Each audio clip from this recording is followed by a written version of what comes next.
Hello everyone, this is Orc Chef Cooker, and there's something I just did.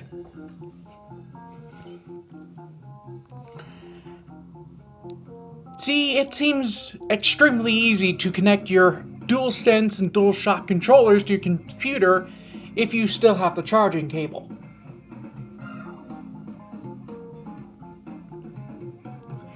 So, I'm going to be playing through this game with my DualShock controller. And where we last left off, I was level 8 in a normal playthrough of the first jail in Shibuya. Let's get back to it, shall we?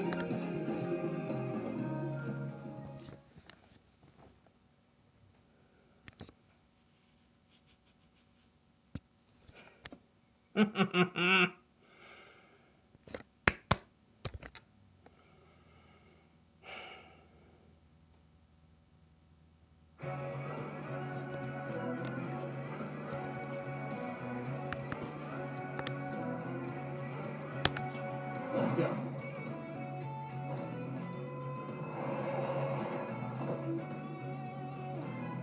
I love watching Joker.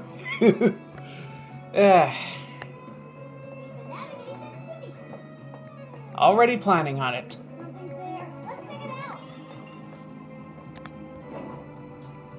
Why is everything so slow?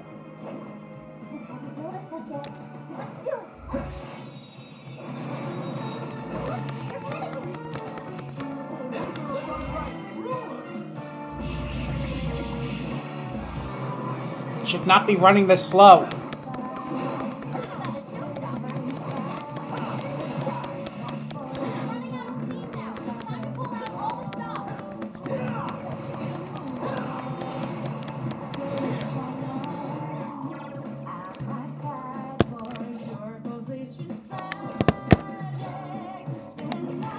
Damn it.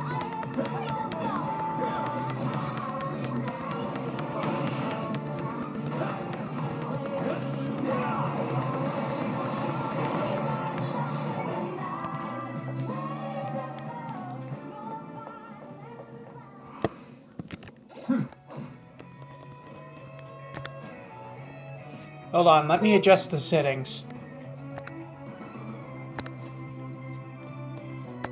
Displays.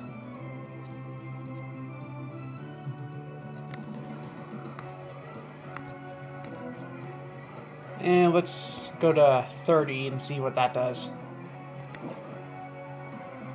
No.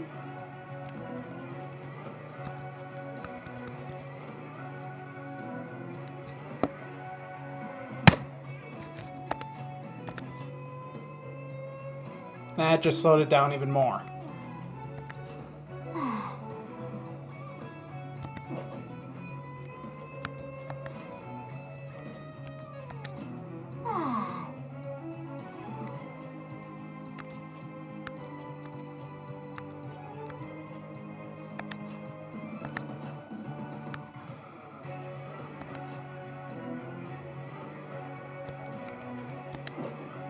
Well, it's running smoother now. Here's hoping the next one's just as easy.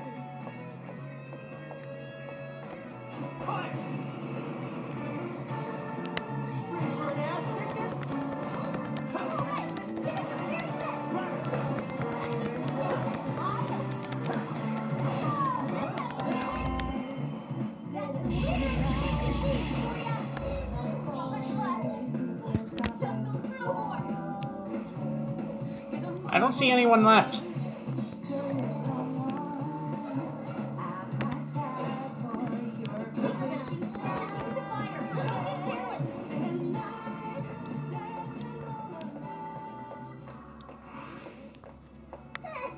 I almost feel sorry for them. Okay, let's keep it moving. It seems like it'll be useful. A shadow. What should we do? Someone here. Well, now he's moving moderately faster.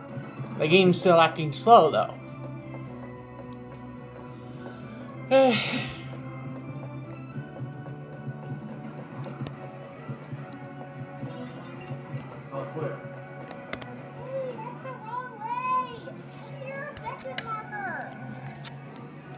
Sorry, Futaba.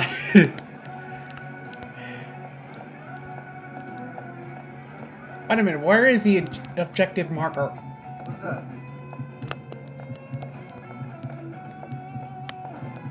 Go on. Hey, that's the wrong one. Didn't I have to go to the park to get to the spotlights?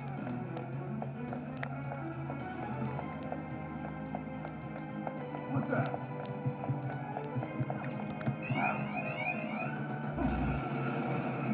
Don't lose your focus. You gotta find a way out.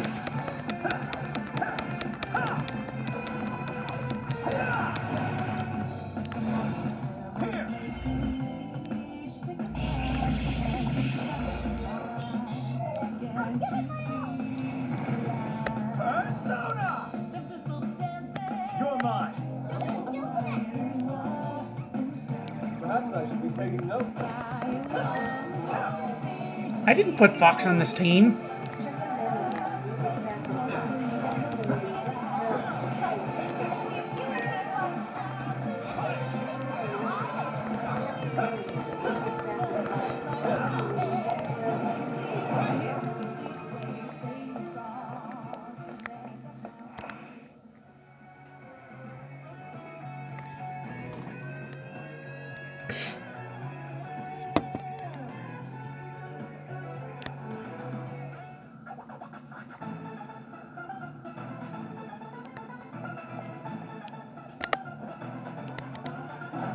That shadow hasn't seen us.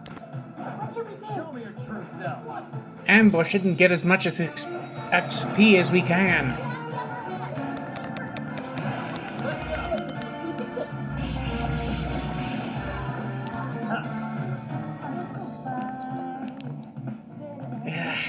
Low-level shadows are hardly worth getting the XP. That was over before it started. I should have taken a nap. Oh, nice one. Keep it up. All right.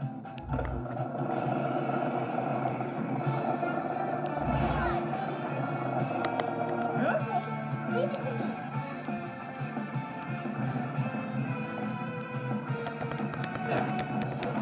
There's still a lot of enemies. 1, 2, 3, 4, 5, 6. Electricity won't work on it. We need to come up with something else.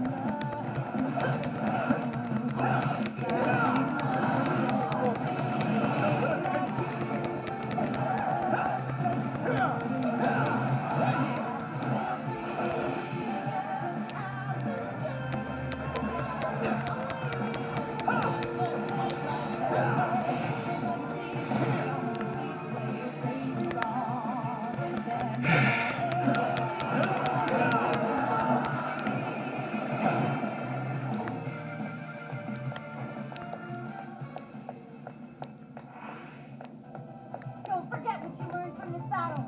Okay, let's keep going. Is that a laser cage? I see a treasure chest, but there's something good inside. Damn it. I can't get to it.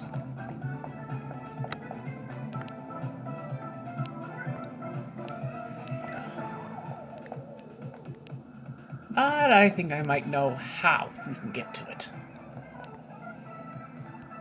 Just need to find a way up there.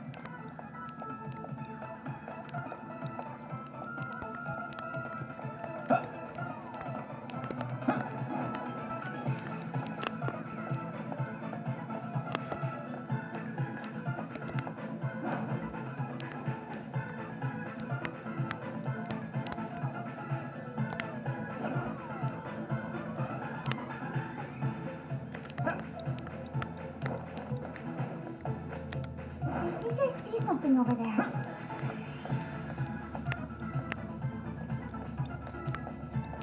I guess it's not a total waste. Focus. It's a shadow. Stay on your guard. Thanks for the heads up, Morgana.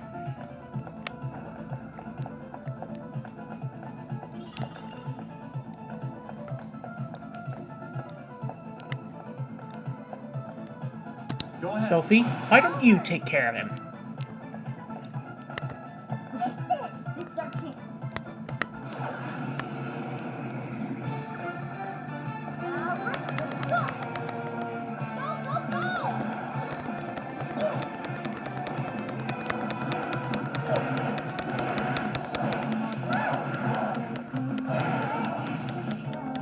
Enemy power level, nothing special.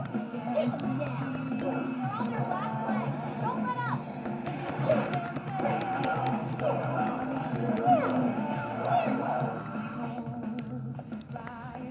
I was hoping one of those bamboo freaks would actually drop their mask. Was that not a challenge? Let's move on. It doesn't look like there's any shadows around. Yeah, and there's also no way to that treasure. At least not from this angle.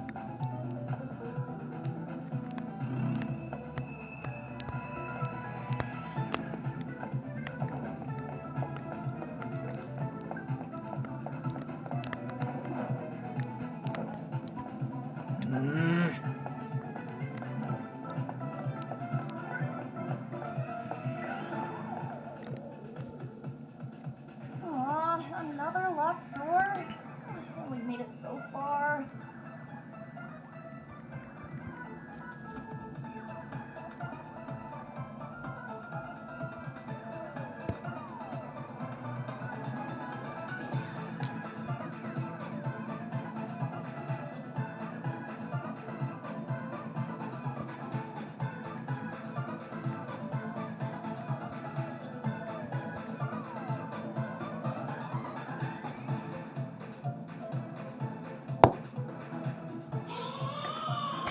Hold up.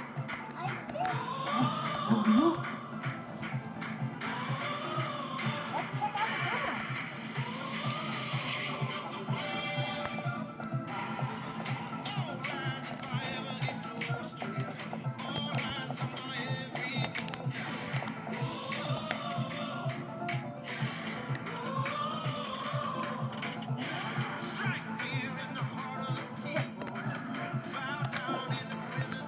Okay, Orphan.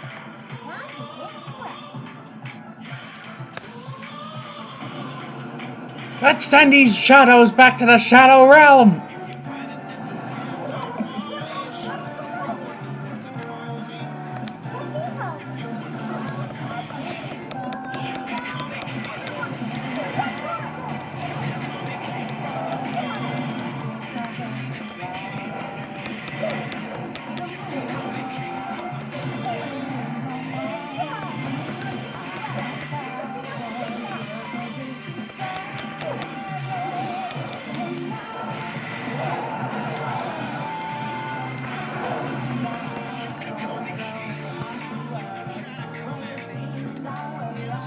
Circle.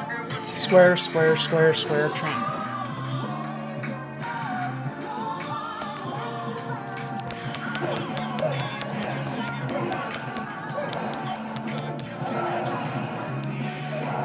Wait a minute, I already had that mastered.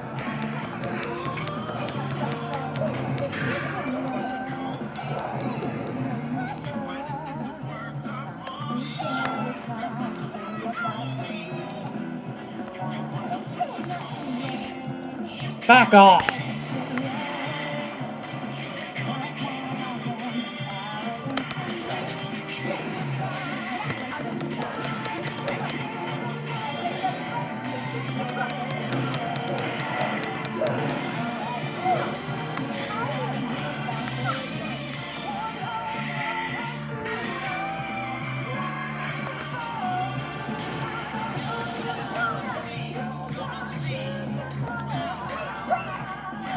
Hand over your persona mask and you won't be harmed.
Give me your damn mask!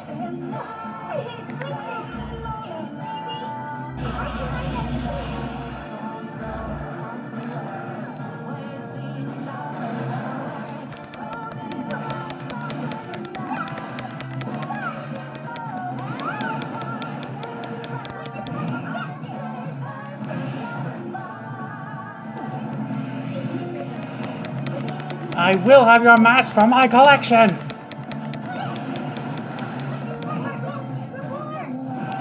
Almost there. Just a little bit longer.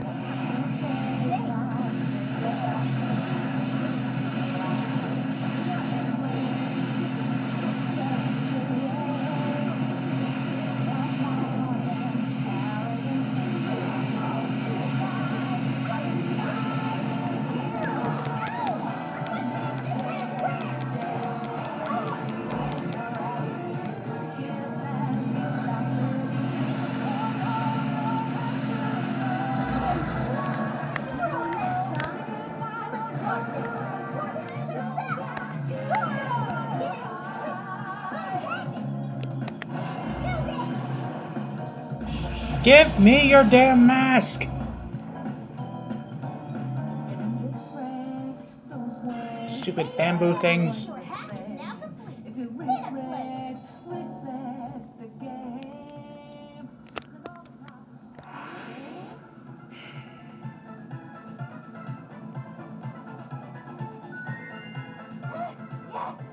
That really freaked me out. Seems like Let's make sure Oracle's is...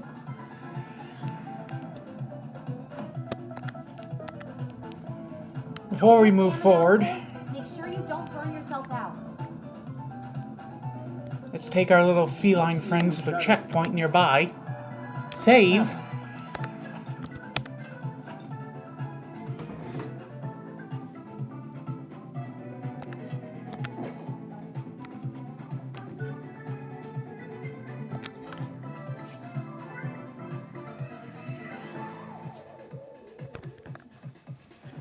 Joker, Sophie are both on the party, and Haru is too.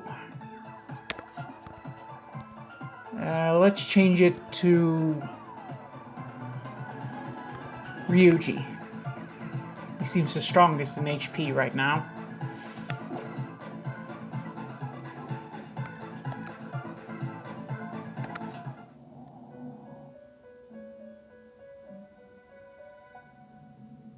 Hello, Trickster. Performing a fusion?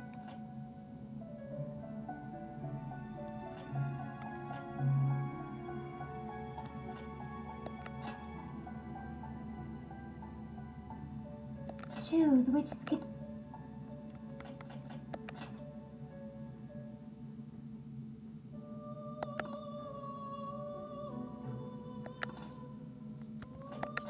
Is this the persona you'd like?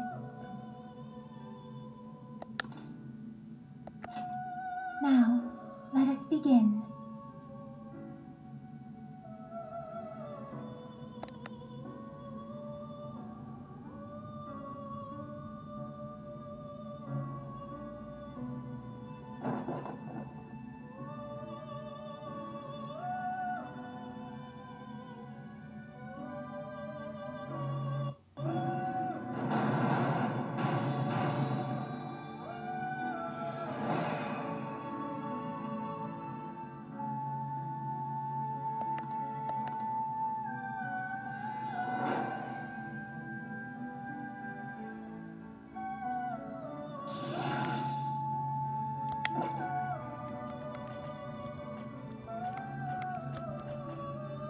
It seems that it can gain new power.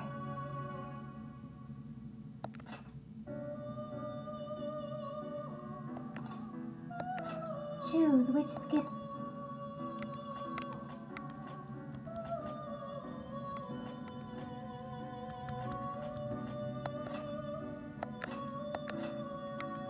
Is this the persona?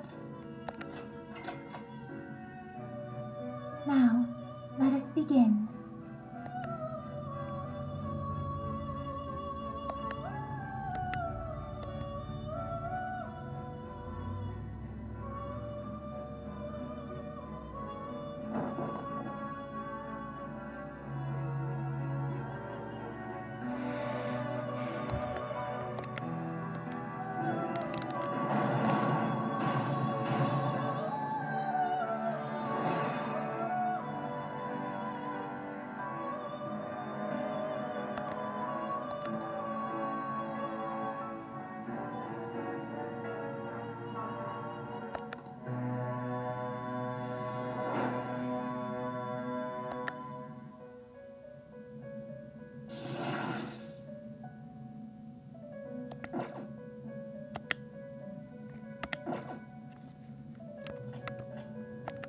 You wish to browse the entries? Please take a look.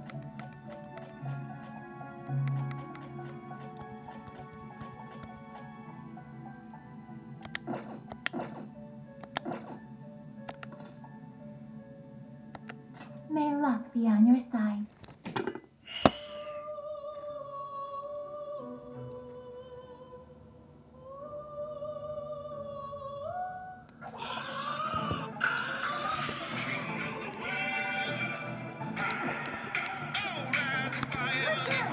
I'll do it.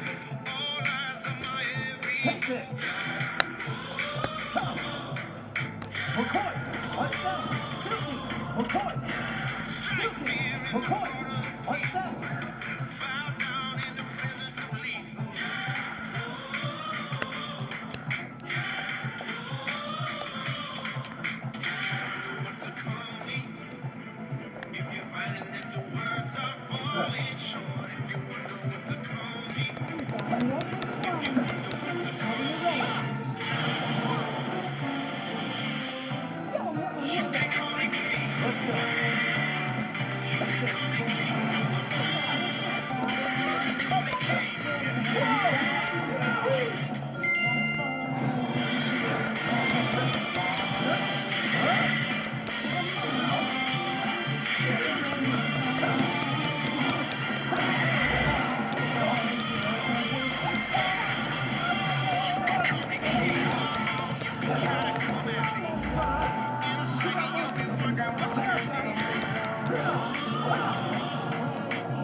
This alpha predator of yours, Doctor. Do you really think he has a chance? Is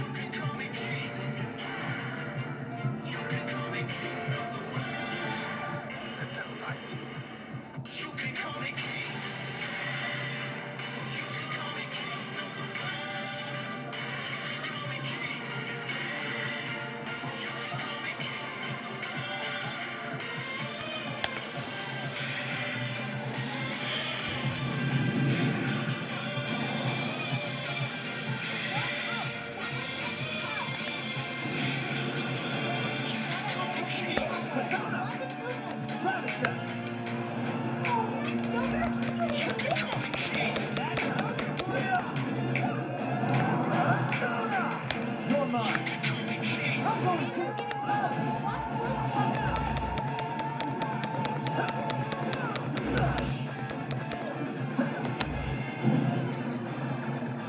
You better get out of my way because I am not in the fucking mood!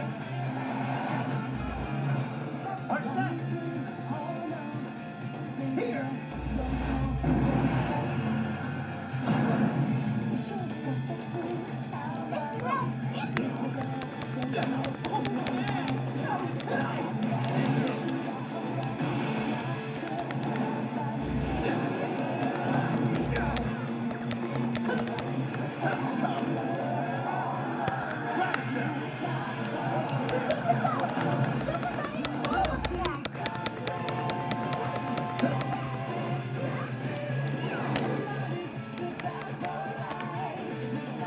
Here.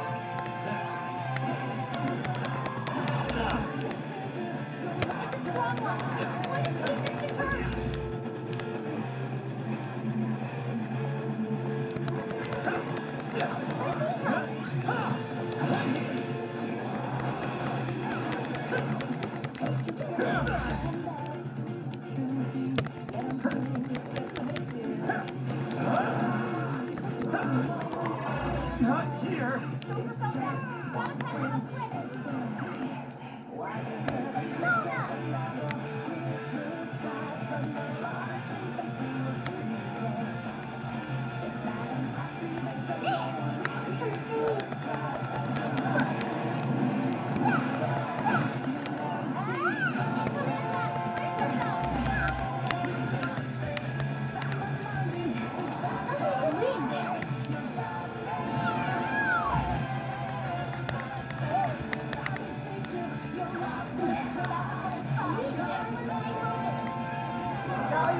My turn.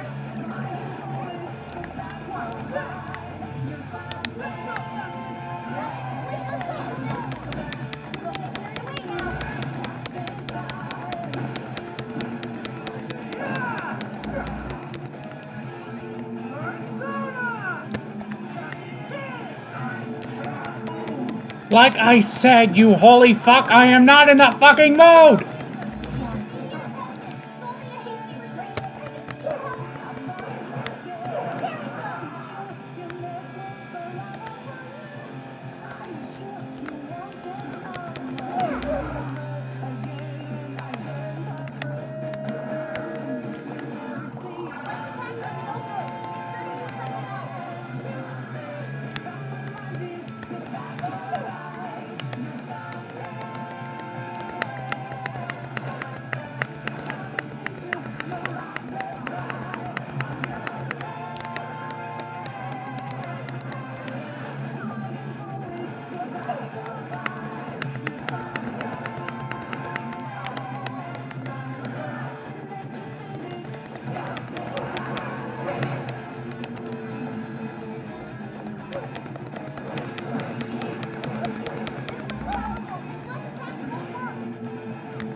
I've lost my armor breakers.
Point blank!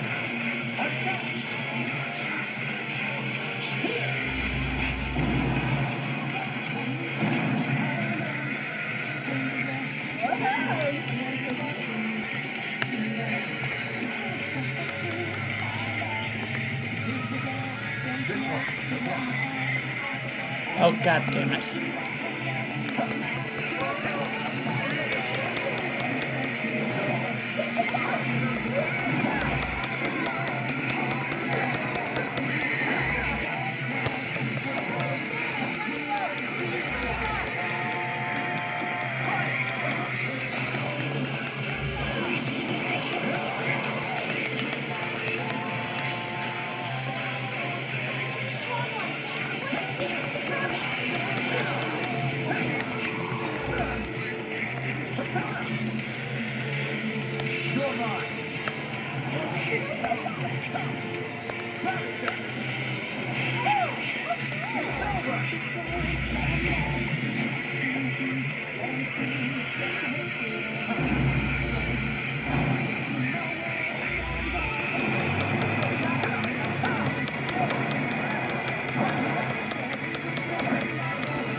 Never mess with the Phantom Thieves!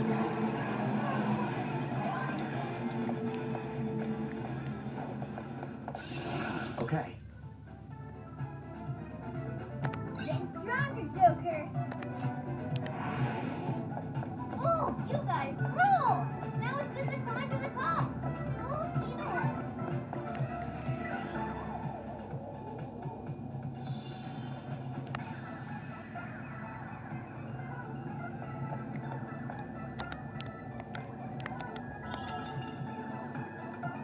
This chorus Alice on a book? She made the cover of Un-Un? That's a really famous magazine. Widely recognized symbol of power. Mona's theory is being proven with each turn. She would have been famous even if she hadn't started doing all this. And then what reason did she have? Does she even have one at all? Whatever the case, the next floor is the last one. It's just a bit west of here, over by Bunkamachi. Bunkamachi? That's quite the cultural hotspot. Returning to Shibuya Crossing and using Central Street would probably be the quickest.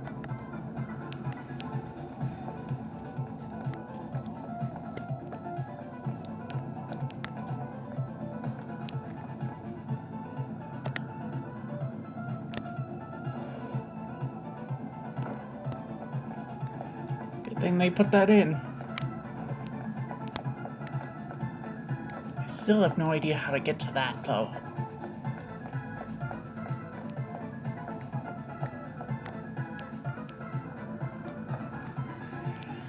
What's that?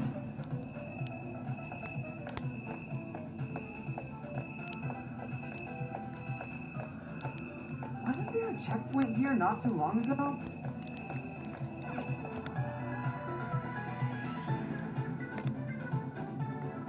I'll just add this.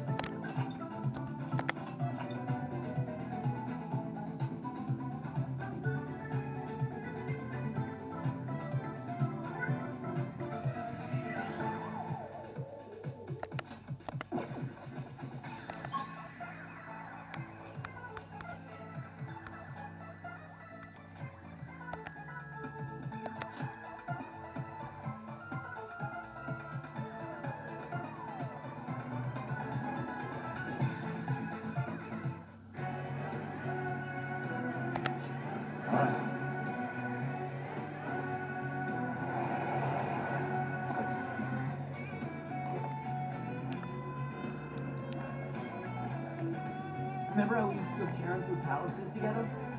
Oh, good times.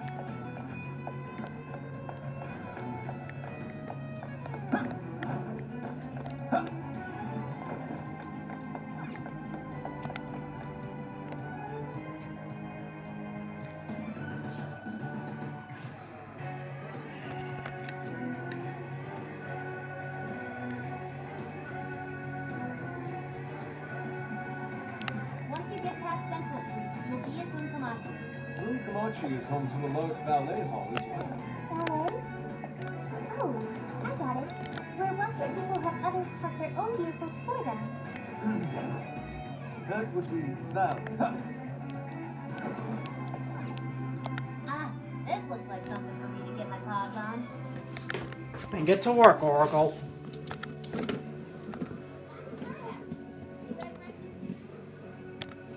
Alright, back it in. Best of luck, Oracle. We'll have you back from here.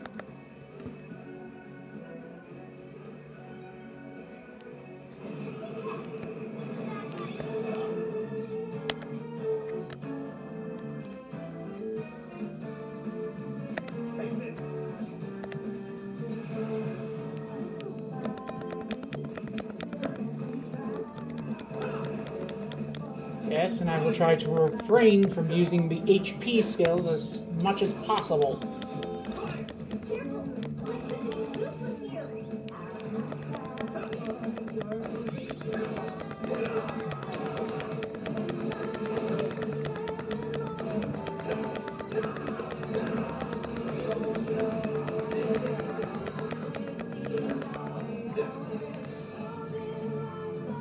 You know, I can actually see the frog aspect of her suit.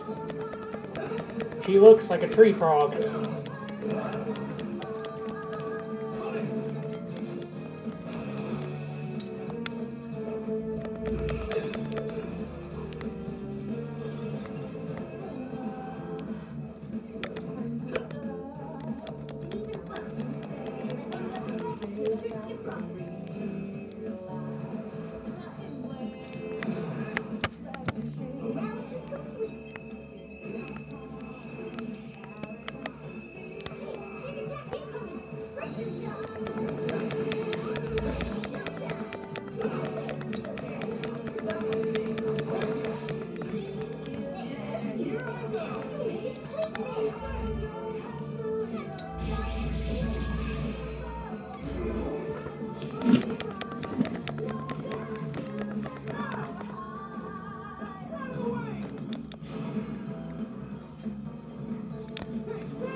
believe I'm about to do this, but let's try out the new persona I have.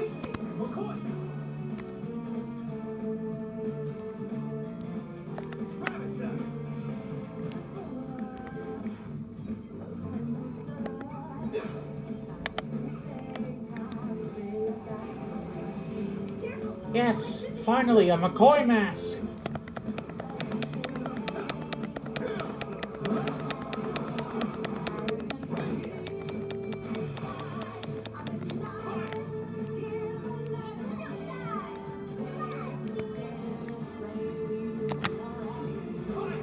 Let's send them out in a last surprise!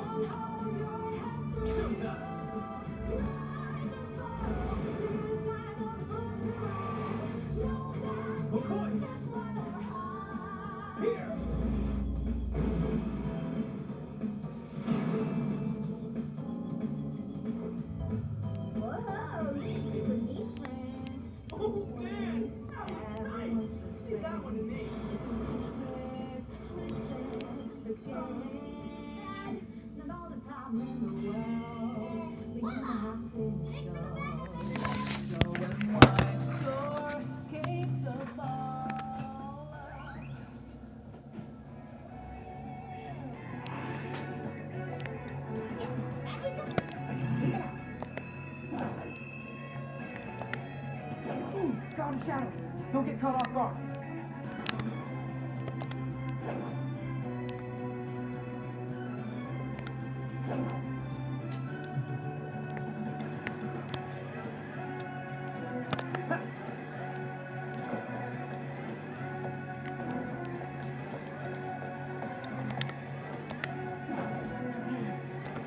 Right where we I'll want. reveal your true form. Go for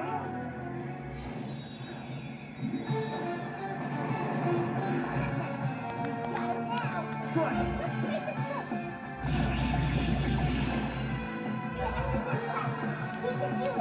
Let's go! Ganging up on one shadow alone is just unfair.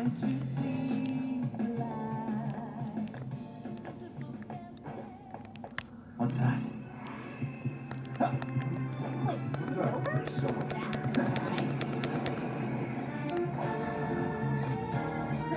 Come get some!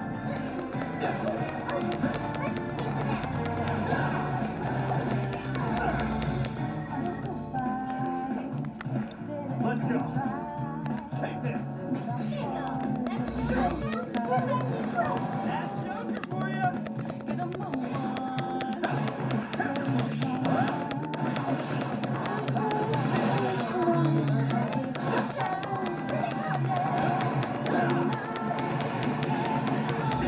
This is bad.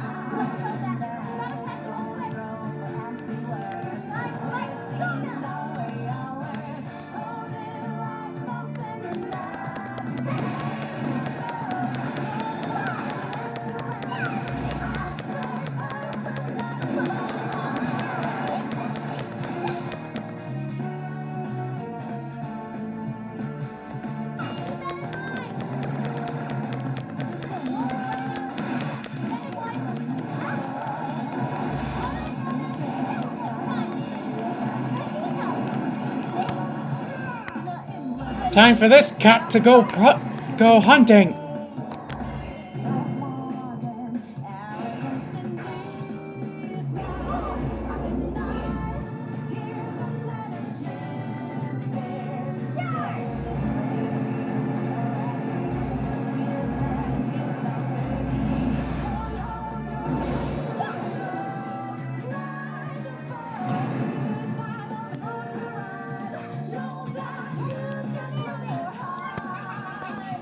That's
Presents.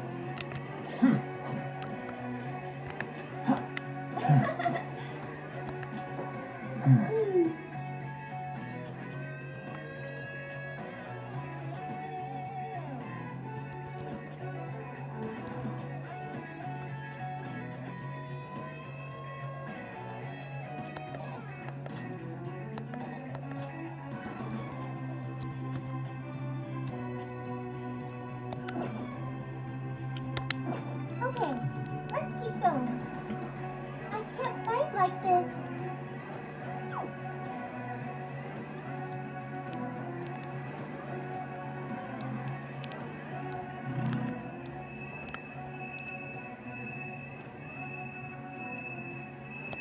Huh? What the heck is that?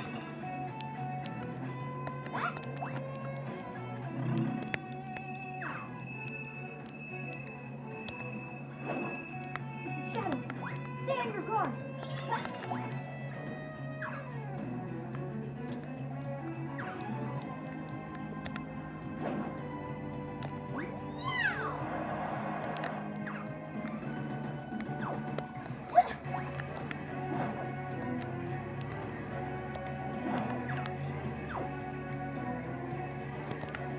Move, you little cat.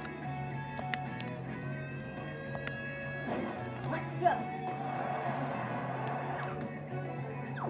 Huh? Oh, what's that for? Looks like some kind of generator.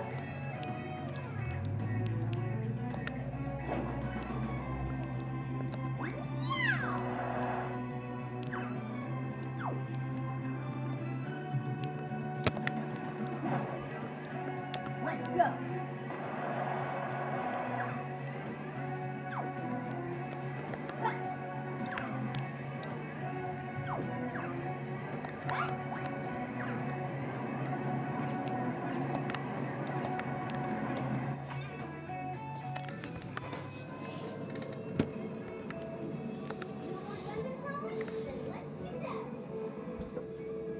Let's recover before we continue.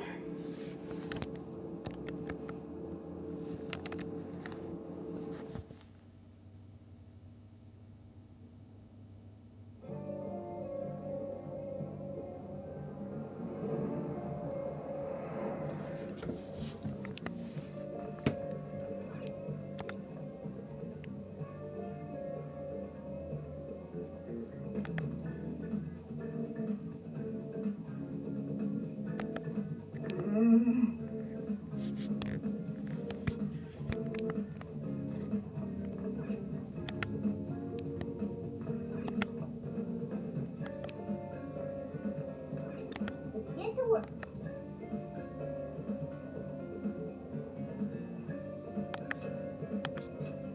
All right, let's go.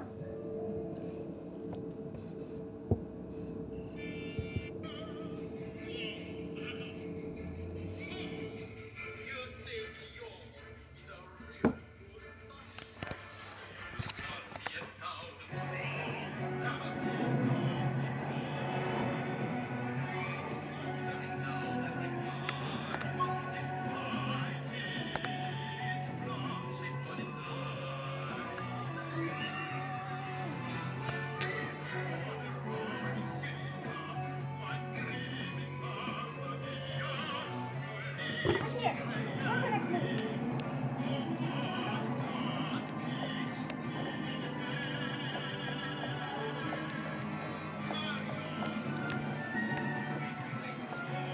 I can see it.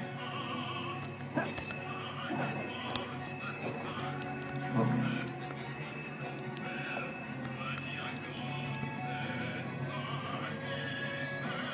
Hey, isn't this like one of the other tournaments?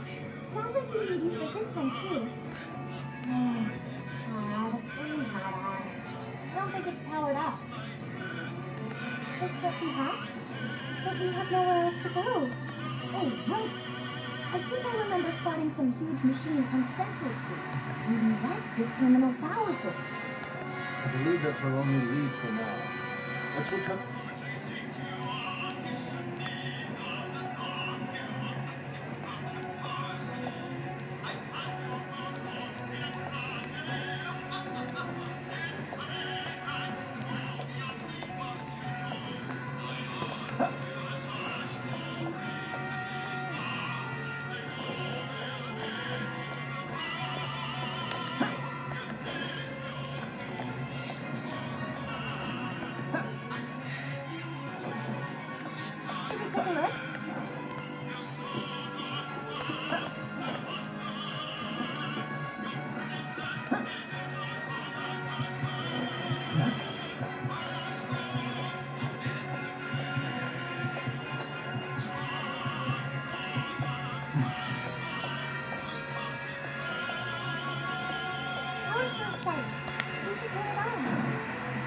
This properly powered the terminal? This isn't gonna cut it. We're on the output level then. There's nothing to turn off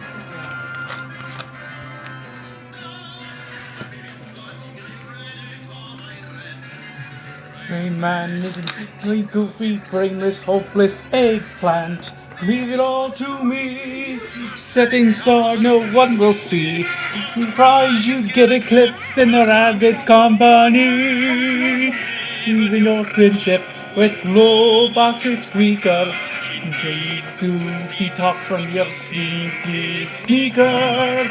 She's weak and it quite makes me sick. Happy to Mr. Dark, to sleep with nothing on your mind. Mention the pan, second fiddle to the rabbit, man.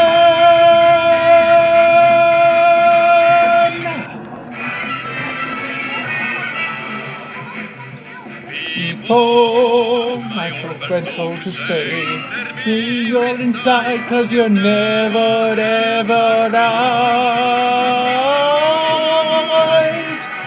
Vacuum cleaner to be a vacuum cleaner.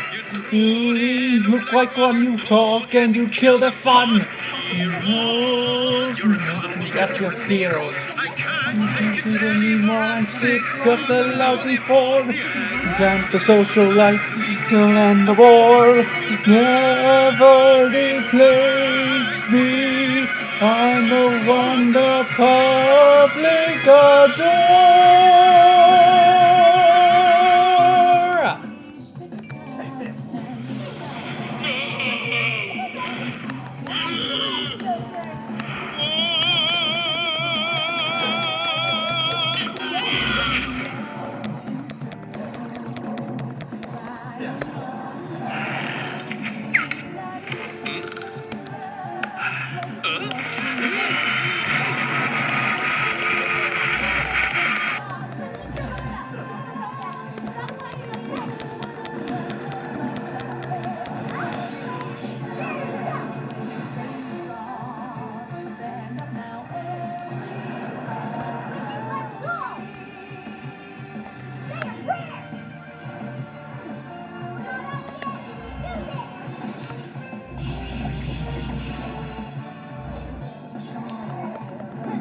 Give that one to me. Sorry. Oh, retreated.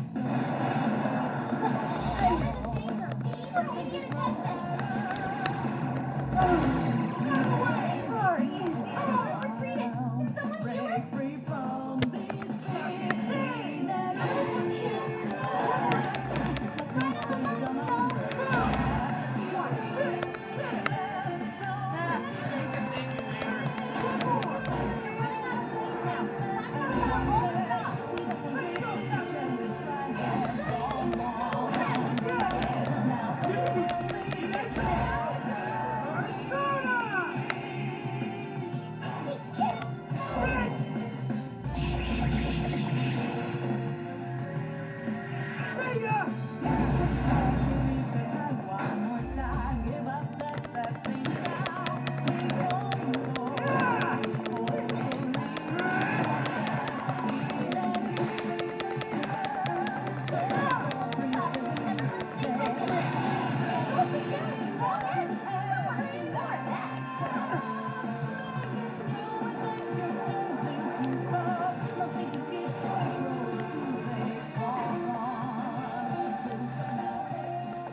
Alright, so the jump point should be somewhere around here.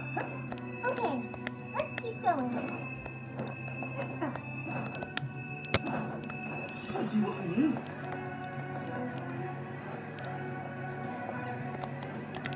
Ah! Damn it!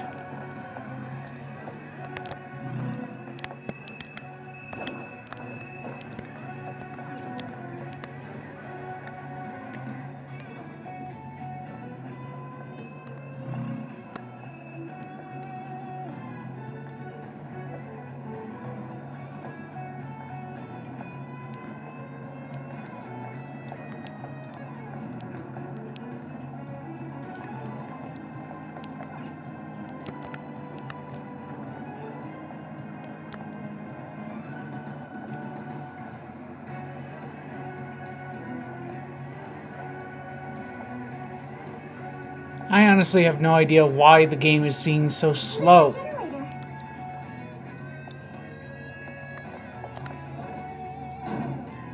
That's the second generator so far. Just one more to go, right?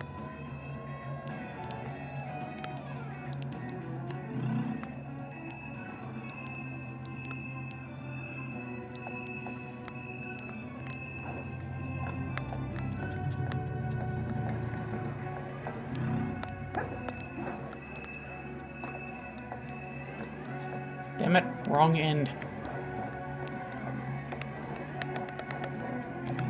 It's a shadow. Sailor. All right.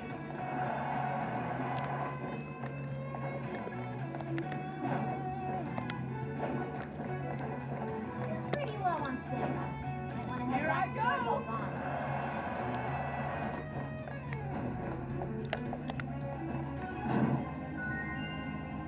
We've activated 3 generators. Is that sufficient, Oracle? Yep, we have the power. Let's get back to that terminal.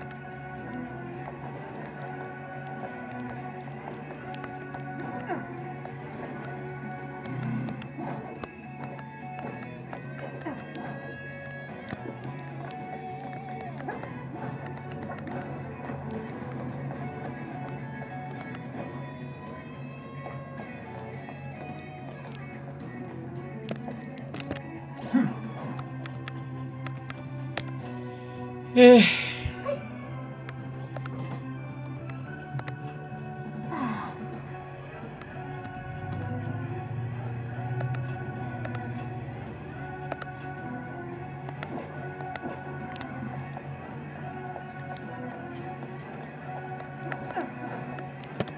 he's still moving slow. But at least it's a little bit smoother now. The terminal really is on now. Thank goodness. Finally, we can get going.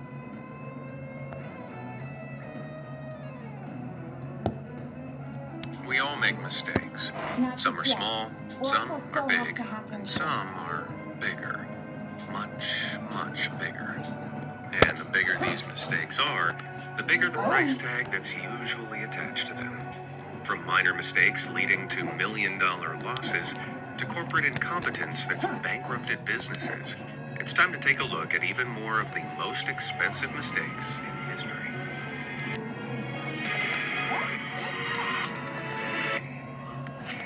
All right. Bow-knowing.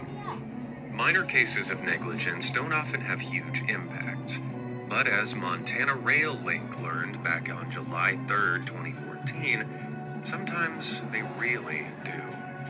On this day, a train running from Wichita, Kansas to Renton, Washington, a journey more than 1,795 miles in length, was rolling along a section of its Crap. track through the Rocky Mountains. There was nothing out of the ordinary about this day. The weather was fine, the sky was clear, but all of a sudden, the train lurched horrendously, derailing and sending its cargo down into the creek below. But it wasn't hauling just any cargo. It was transporting the fuselages of 6 Boeing 737s. 3 of these tumbled from the train into the river below, which were all battered and shredded as they fell, while the other 3 on the train were crushed so badly that all 6 were written off as total losses and scrapped. It was a devastating blow to Boeing, and they demanded a full investigation. After the Federal Railroad Administration assessed the scene, they discovered something shocking. The conductor and crew who'd loaded the carts were clear of blame, but the inspectors tasked with checking the tracks had failed to detect major issues in the track alignment. While millions of dollars are invested into track maintenance in the region annually, they'd still managed to miss this. But how much did it cost them? Well, it cost Boeing 6 aircraft, which, being conservative with the pricing, cost roughly $90 million each. That's a minimum of $540 million paid back in insurance, all because of some basic failed maintenance. Well, that's one way to throw plane production off track. Crap deal. If I'd spent my life growing a multi-million-dollar business, the last thing I'd do is say publicly that it's not very good. Who would buy anything from me if I, the owner, said I hated my own products, but no one in their right mind would do that, right? Well, English businessman Gerald Ratner did. He inherited his father's small jewelry business back in 1984 and turned it into a multi-million-dollar empire in just 6 years. Every British high street had a Ratner's, selling affordable jewelry en masse to working-class folk. Gerald became incredibly rich and enjoyed everything that money brings with it.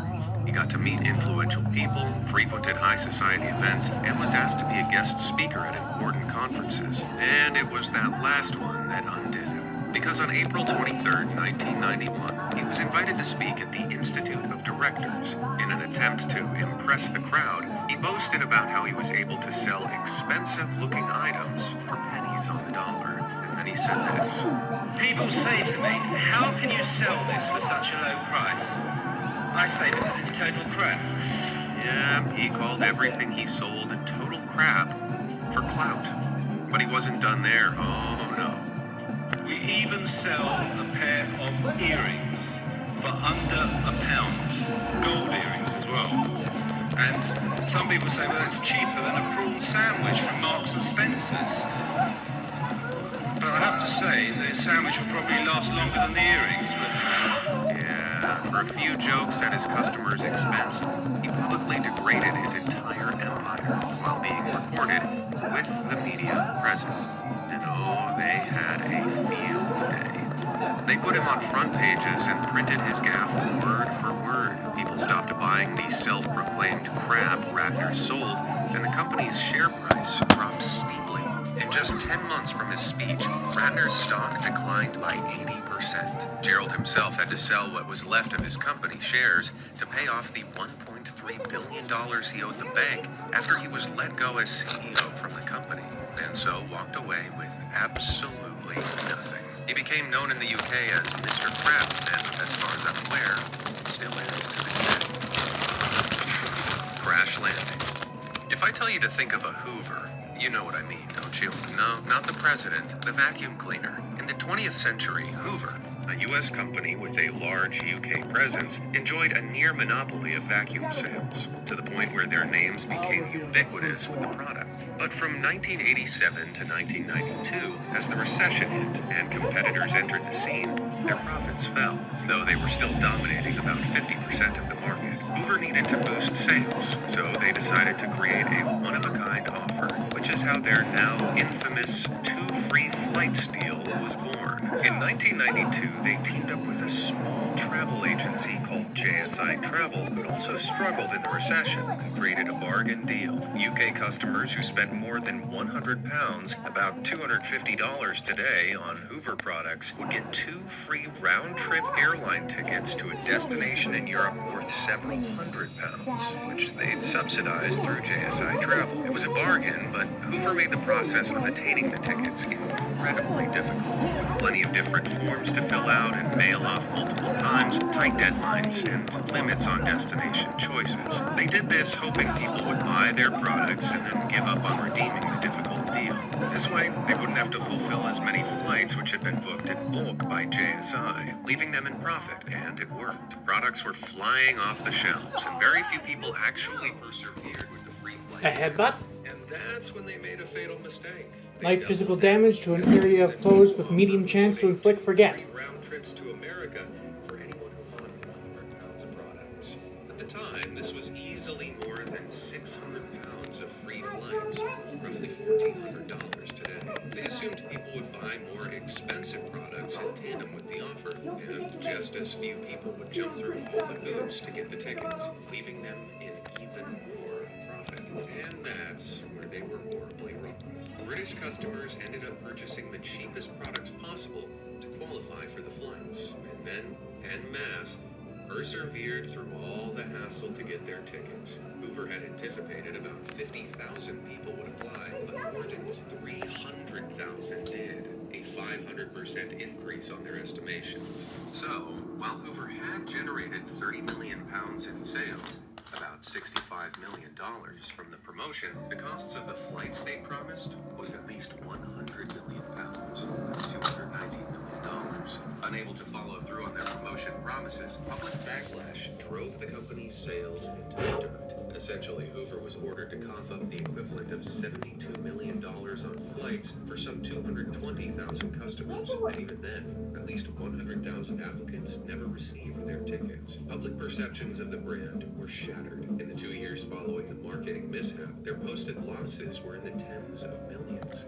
And by 1995, they held a mere 10% of the market, down from 50%. Hoover were eventually sold off to Italian competitor Candy for $106 million at a loss of $81 million. Wow. I bet they wish this deal had never taken off. Bugatti Daddy. If I owned a sports car, I'd be very conscious of everyone else staring at me.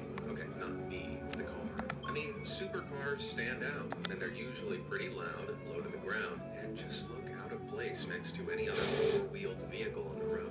And maybe if this next guy had been a bit more conscious of how much he stood out, he wouldn't have made the mistake he did.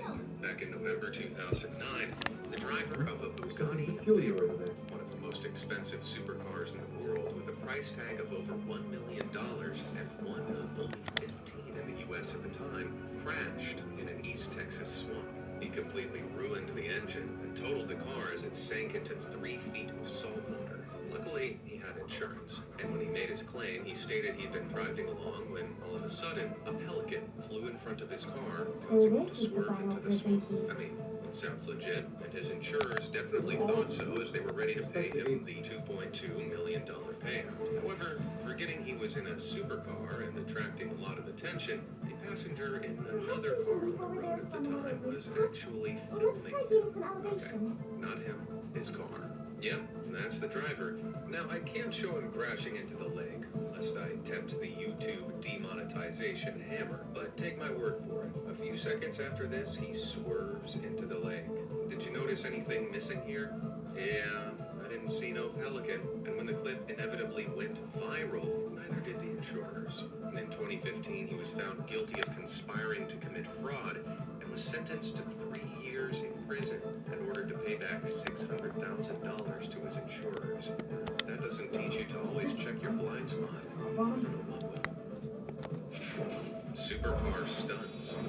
Well, some mistakes are pretty entertaining to learn about. There are some that just make you feel sad. And if you're a supercar lover, this next one is one of them. Back in August 2023, Boomerang toting bamboo freaks! witnessed a scene on the road that was as devastating as it was expensive. A truck, or lorry as the Brits call them, had jackknifed on the road, flipping its trailer, which was loaded with not one, not two, but 10 supercars. On their side, you can see a Lamborghini Aventador, a Jaguar F-Type convertible, 2 Ferrari F430s, an Audi R8, a BMW 318i Sport Plus, an AMG GT Black Series Invested, a 911 Nissan GT-R 135, yeah, GT, all of which badly damaged. Luckily, no one was hurt and the driver escaped with minimal injuries. What had happened here? The driver had been transporting the cars on a steep downhill section of road at just 35 miles per hour when crosswinds began to sway the vehicle. He was gradually trying to slow down, which is when he saw a group of slow-moving cyclists in front of him. He didn't have time to stop the now heavily swaying truck, so he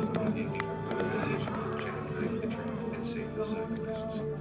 He made the right decision, but at what cost? Well, the value of each of these cars at the time was estimated to be in the hundreds of thousands, the total coming in at some $2.5 million, all of which had to be written off. Okay, I don't think it's fair to class this as a mistake. He saved lives instead of cars, but oof, it still hurts to look at. Emission issues. Do you remember the Volkswagen emission scandal that rocked the car industry? Well, as you can see, the giant Volkswagen storage facility of Victorville, California certainly does. This 134-acre patch of land in the California desert once held a staggering 21,000 cars, all of which were in working condition but had been left to rot. Why? That's such an insane waste. Well, way back in early 1963, the U.S. introduced the Clean Air Act, a law designed to reduce air pollution. Just about all vehicles had hard limits on the emissions they could produce. But in the 2000s, Volkswagen realized its newer diesel model cars couldn't pass the updated U.S. emission test. Instead of working to reduce them, though, they designed a defeat device that could cheat these emission tests and installed them in all their new diesel vehicles. But their mistake was thinking companies wouldn't test their emission claims, which the Environmental Protection Agency, EPA, did. When major discrepancies showed up between what their cars were reporting and what they were actually emitting, Volkswagen claimed it must be a mistake and offered to recall the cars. But the EPA wasn't satisfied and dug deeper. Only then did Volkswagen admit they designed the cheat software. It was a disaster. The revelation forced Volkswagen to buy back almost 350,000 vehicles worldwide and store them across sites like those at Victorville, along with fines, penalties, and financial settlements, which ended up costing it, well, how much do you reckon? $10 million? $100 million? $1 billion? Try $33.3 billion. That's over 10% of Volkswagen's average annual worldwide revenue. Wow. Well, if you're dumb enough to make the mistake of cheating on something that can easily be checked, be smart enough to fess up immediately. Prestigious problems. Now, I'm not ageist. I don't discriminate against people based on how old or young they are. I know they can make idiotic mistakes at any age, much like this next old timer. Back in 2002, off the coast of Spain, the oil tanker Prestige, which was being captained by a 77-year-old man, was carrying some 77,000 tons of oil when it was caught in a storm. A huge 50-foot hole was bust into one of its fuel tanks, so it sent out a distress call for help. But Spain refused to allow the ship to dock, not wanting the hassle of clearing up a contained oil spill, and ordered it to be towed out of the sea away from the Spanish coast. France also denied it docking rights, as did Portugal.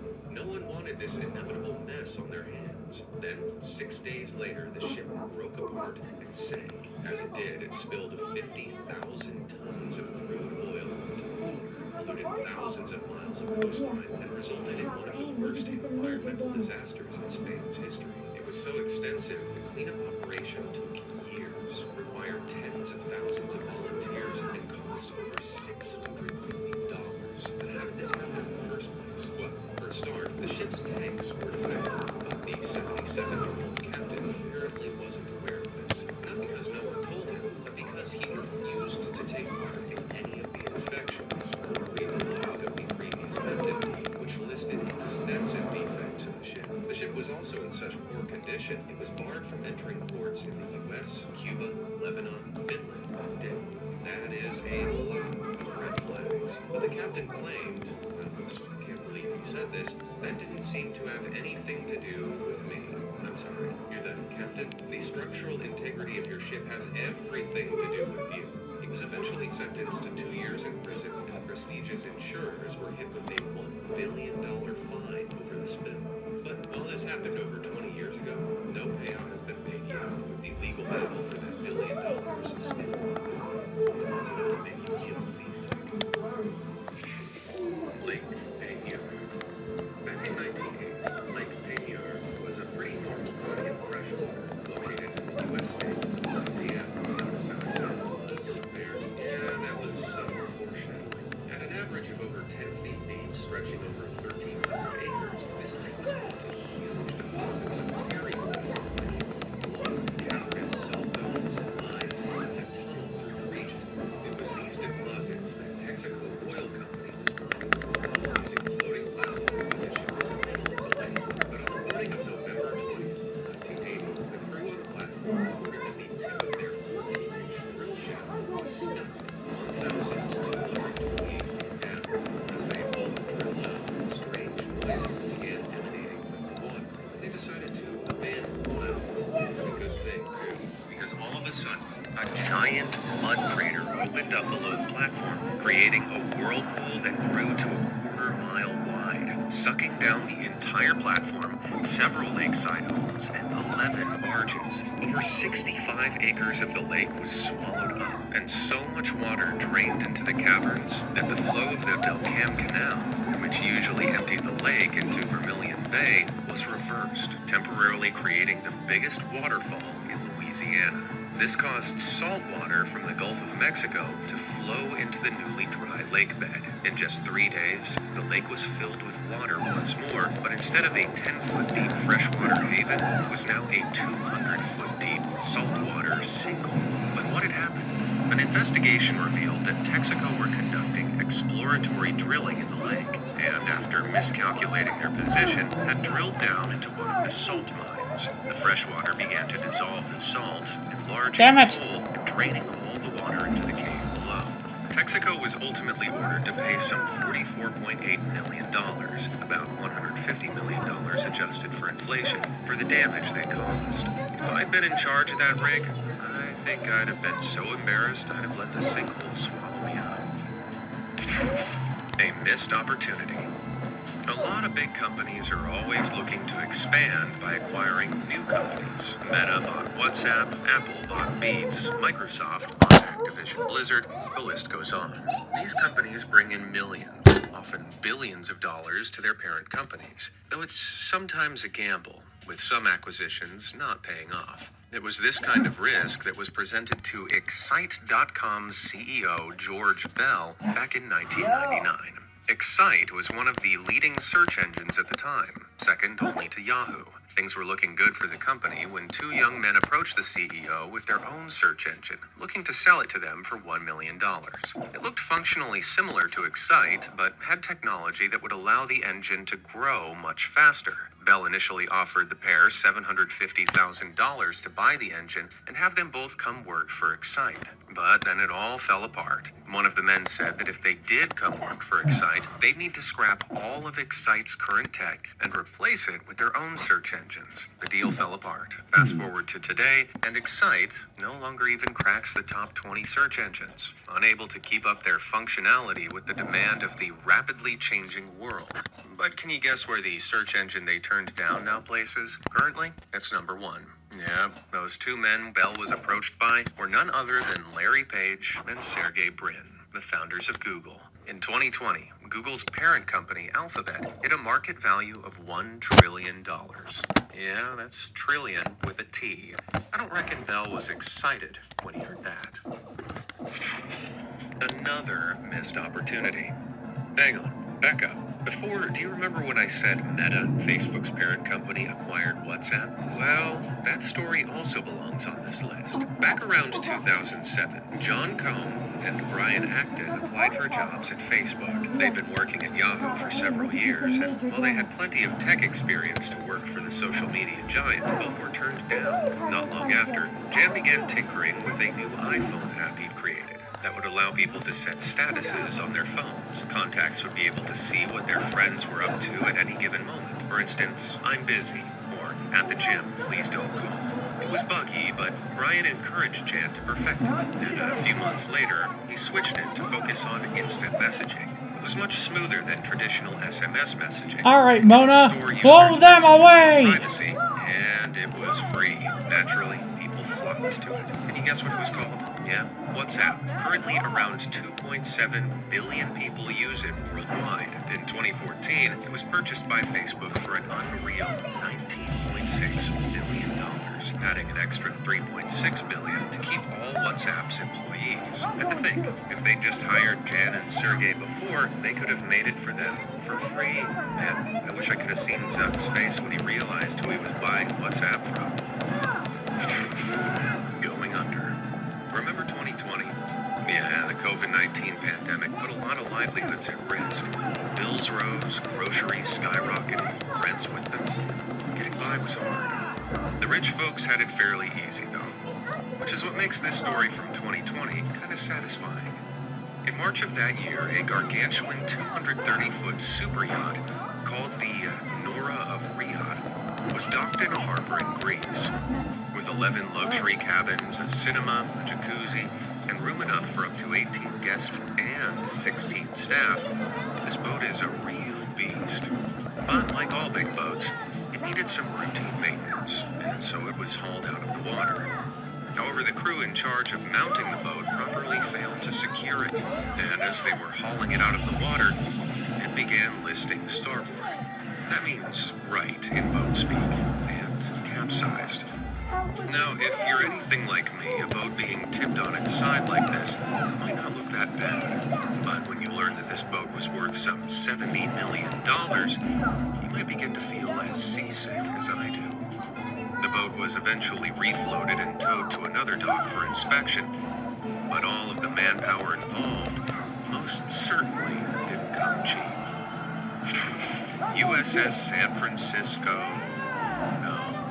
When things go wrong on land, it's pretty bad, but out in the open ocean, it can get much worse and much more expensive, as proven back on January 7th, 2005. It was on this day that USS San Francisco, a nuclear submarine with a full complement of 12 officers and 125 men, was on a high-speed port run from Guam to Australia when disaster struck.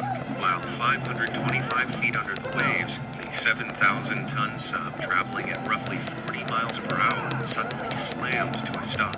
It had hit something, rupturing the ballast tanks and threatening to strand the ship where it was. Luckily, the hull hadn't ruptured, and the crew, 98 of which were injured, Despite the slow game managed to speed, navigate the sub back to base it's after actually a easier to play with a controller. hours. When it surfaced, the true extent of the damage was revealed, and it was bad. The forward sonar dome had been all but destroyed. Most of the front section had just buckled, and what was left was barely enough to recover.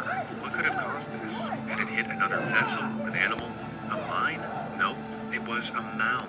Yep, the sub had hit part of the ocean floor. But subs like this have navigational crews, multiple map charts, and swaths of protocols and procedures to help them navigate silently without the use of sonar, which would give away their location. So how had this happened? Well, after an investigation, it was revealed the navigation team were using a chart that didn't have the seamound mapped on it, and the captain hadn't put any standard navigational practices and safety procedures in place. Plenty of other available charts did show a hazard in the area, but the commander in charge still chose to operate the sub at maximum speed with no navigation risk mitigation measures in effect. It was a huge mistake, the costs to repair of which were initially estimated to be some $88 million. Sheesh. But they actually came in at an eye-watering $135 million in total. Sheesh. Man, that number is big enough to give anyone a sinking feeling.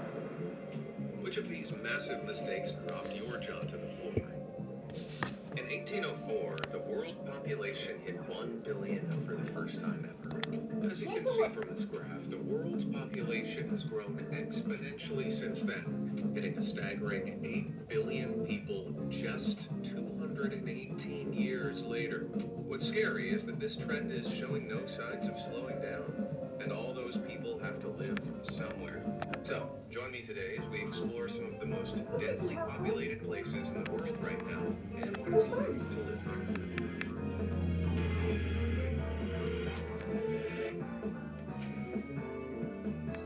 Hong Kong high-rises. If I had to pick a favorite car, I'd probably go with the classic Rolls-Royce. If I wanted to get my hands on one, I'd have to head for Britain, right? Wrong. The city with the most Rolls-Royces per person is actually Hong Kong. It's no surprise there are so many of these luxurious rides around. While Hong Kong may be incredibly dense, it's also incredibly rich, home to 96 billionaires, putting it in second place on the list of cities with the most billionaires. In 2023, the population of Hong Kong hit 7.5 million and is expected to reach 8.5 million by 2041.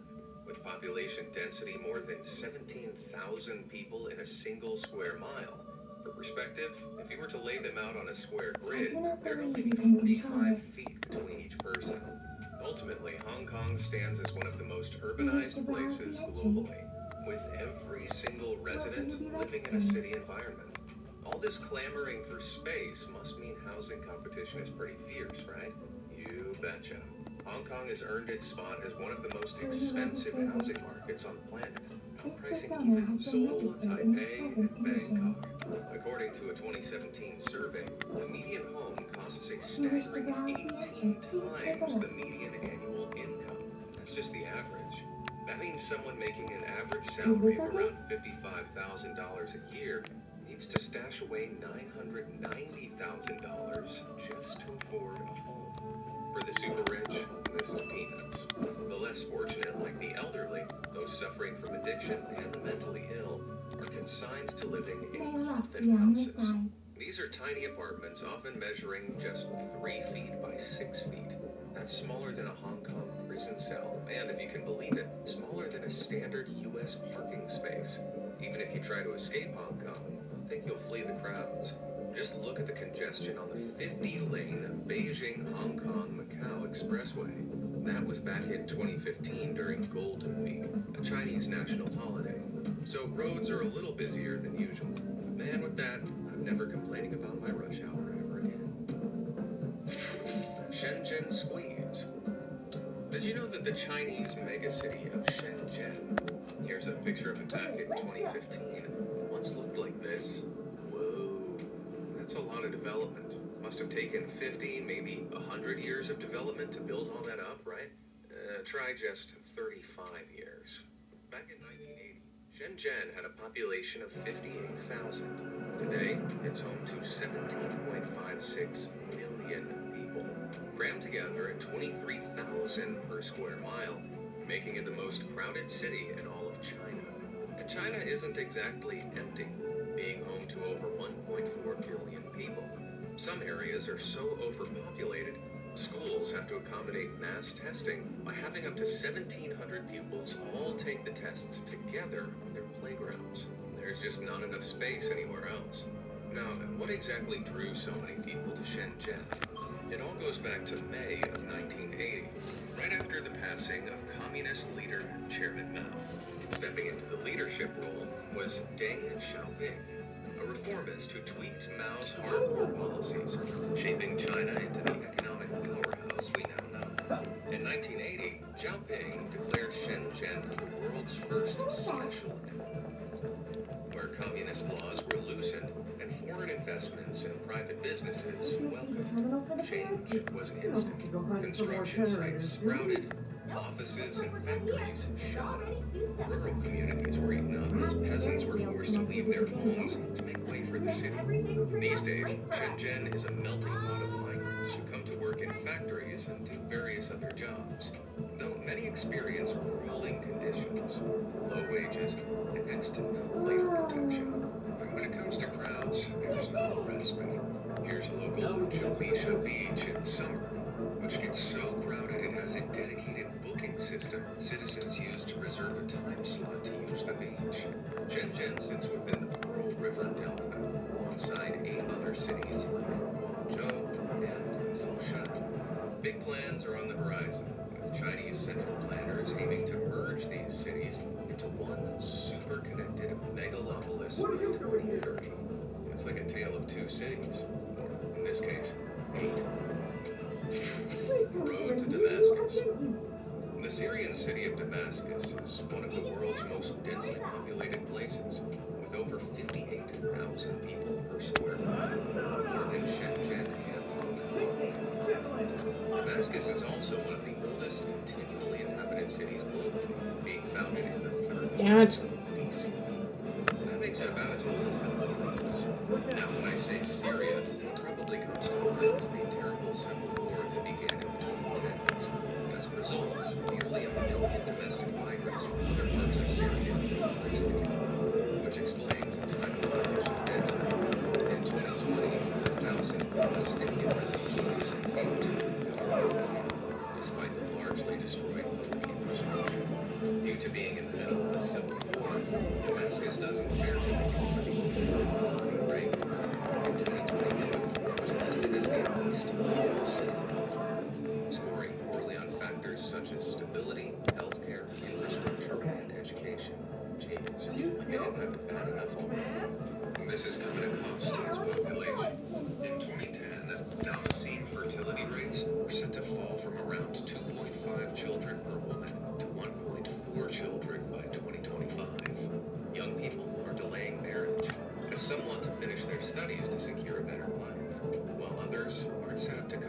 official marriage outposts. And the Civil War doesn't help either.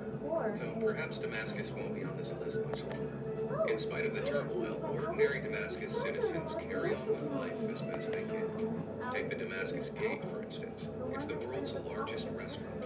It has over 6,000 seats and covers around 214,000 square feet.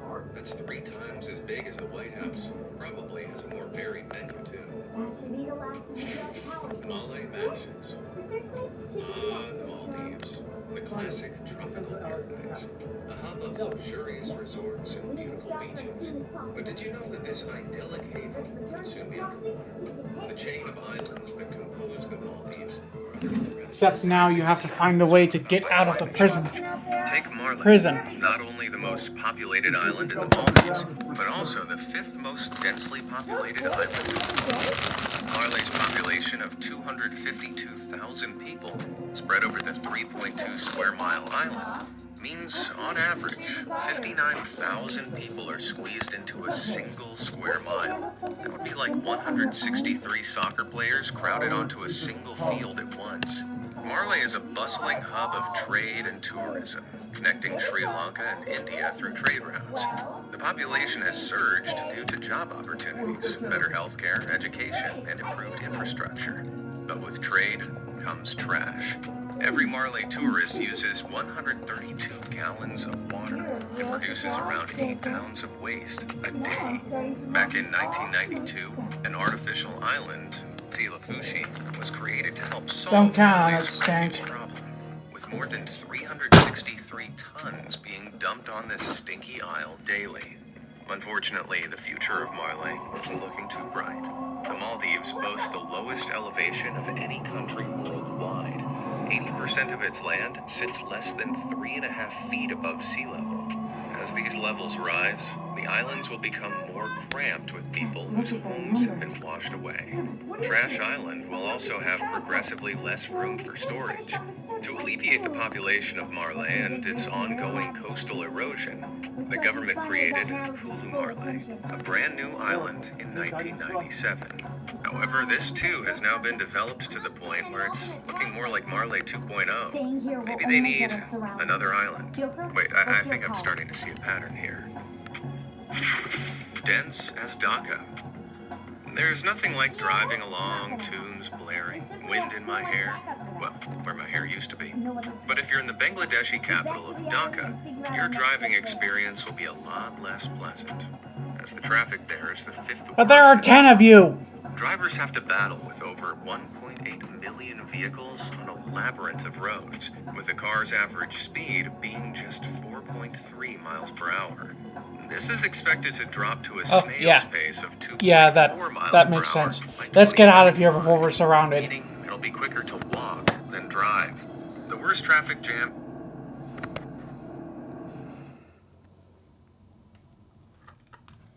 Depending on a shadow's strength, the groups in this game can number from 24, almost 24, to only a few.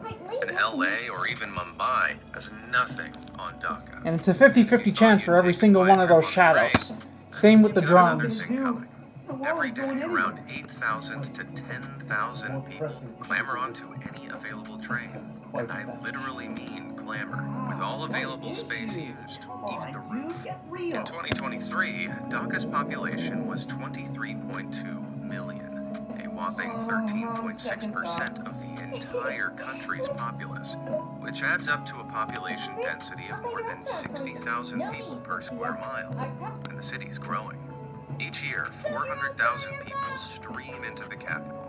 Many new residents are lured by better paid work, and some even fleeing climate-caused disasters, creating a scarily unsustainable amount of growth.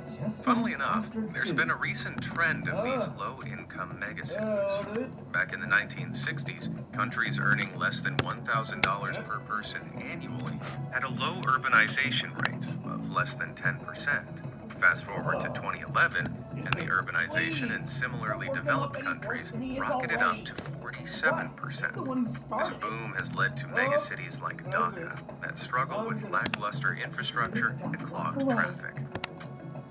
Alright, Act break it up. in Porto. The Caribbean country of Haiti has a current population somewhere around 11.45 million. Many of those citizens have had a rough time. Get him, Zenkichi. Though when I say lately, I mean for the last 250 years. This country has been hit by invasions, unpayable debts, natural disasters, and political instability. And nowhere is the nation's turbulent history... Assaulting a police officer or private investigator in any state or country is still against the law, douchebag. 1.2 million, meaning some 71,000 people are squeezed into every square mile. That's more than 2.5 times the population density of even New York City. Rewinding to January 2010, a monstrous 7.0 earthquake leveled much of Port-au-Prince, costing the lives of over 200,000 people. Homes were shattered, and survivors found themselves making do in overcrowded slums. On July 7th, 2021, Haiti's president, Jovenel Moïse, was assassinated amid protests over rising fuel prices. Since January 2023, the country has lacked a single democratically elected government official, and it's unclear when the next presidential election will be held. As a result, around 150 dangerous gangs control more than 60% of the capital. In Cité Soleil, the most deprived and densely populated commune within, gangs rule the streets. Essential resources like food and health services are scarce, thanks to the gangs blocking Cité Soleil's entrances. Unsanitary conditions have worsened, leading to outbreaks of infectious diseases like cholera. Throughout these struggles, people have taken to the streets, demanding action against gangs and for better security. For the youth of Port-au-Prince, joining gangs might seem like the only path, but there's still hope. Charities and organizations are stepping in to provide a semblance of normalcy to young people in Port-au-Prince, offering games, Senkichi Hasegawa, dances, and a taste of childhood, even when life is anything but simple. head investigator for public Countrywide security in population of 11.45 Shibuya, million, though. They have their work cut and out for them. the Phantom Thief, Wolf, Bursting Benet. If you with head his over to persona, Israel, Valjean. you'll see museums galore. Israel holds the record A reference to Jean Valjean. of any country. That's not the only thing it's got a lot of, though. There are scores of people, too. Israel has a population of 9.3 million, and it's predicted that by 2065, that number will be as high as 20 million, making it the most crowded country in the OECD, the Organization for Economic Cooperation and Development. To us non-geopolitical types, that's some 38 countries that make up the Western world. Nowhere is Israel more populated than in the city of Bnei Brak. In 2022, the population density was listed at 78,000 per square mile. About 95% of the community are Haredi, which means they're ultra-Orthodox Jews. If there's one thing Israelis can be proud of, it's that they're one of the most fertile countries in the West. On average, Haredi parents have just under 7 children. I know what you're thinking. How do you have just under 7 children? Do people have half children? No, that's just how averages work. Anyway, like a lot of places I've mentioned so far, Bnei Brak struggles with poverty and is one of the poorest cities in the country. In 2017, 47% of employed residents were making minimum wage. What'd you do this time? Many rely on donations from fellow Haredi communities over in New York. This is about that During the Alice, pandemic, right? the infection rates in ultra-Orthodox suspected parts of of causing Israel a whole were mess 4 on to 8 TV times somewhere. higher than anywhere else in the country, partly due to overcrowding and large families. Even with these challenges, We're sorry, 98% of locals We really claim to didn't wanna lead a bother pretty you then. satisfactory life. Well, you didn't do Only it, right? 8% consider themselves So keep your poor, chin. and less than 10% It's go totally hungry bull. because they don't And have it's enough up to you money. to prove it. But how does this work? Well, Haredi You folks really live in nailed it tight-knit there. communities that function If in you their need own anything, little just closed let me know. economy. Huh? Now that's what you Thank call you, sir. community spirit. Overfiller in Manila. You may have heard of the Thrilla in Manila, that epic match between Muhammad Ali and Joe Frazier. It was one of the most hotly anticipated boxing matches of the century. What most viewers didn't realize was that was about as hard as most Manila citizens have to fight on a regular basis just to grab a parking space. As of 2023, the population of the Philippines capital is 14.6 million. is 16.56 square miles. That's 111,000 people crammed into each square mile. So, what's causing everyone to flock to this place? Well, one of the reasons for Manila's growth is rural poverty. People in the countryside have fewer opportunities, so they up sticks and move to the city. Manila is overflowing to the point where children have to go to school in 4-hour shifts throughout the day, with some classes starting at dawn. The Philippines also has a strong Catholic faith. And with subjects such as birth control considered taboo, it results in more young pregnancies. All this has taken a toll on wildlife. Lack of sanitation means sewage and garbage end up clogging the Pasig River, which runs through Metro Manila. Sadly, the river was declared biologically dead in 1990. However, it's not all bad. There have been attempts to rehabilitate the river, and renaturation programs have seen some species return. Hooray!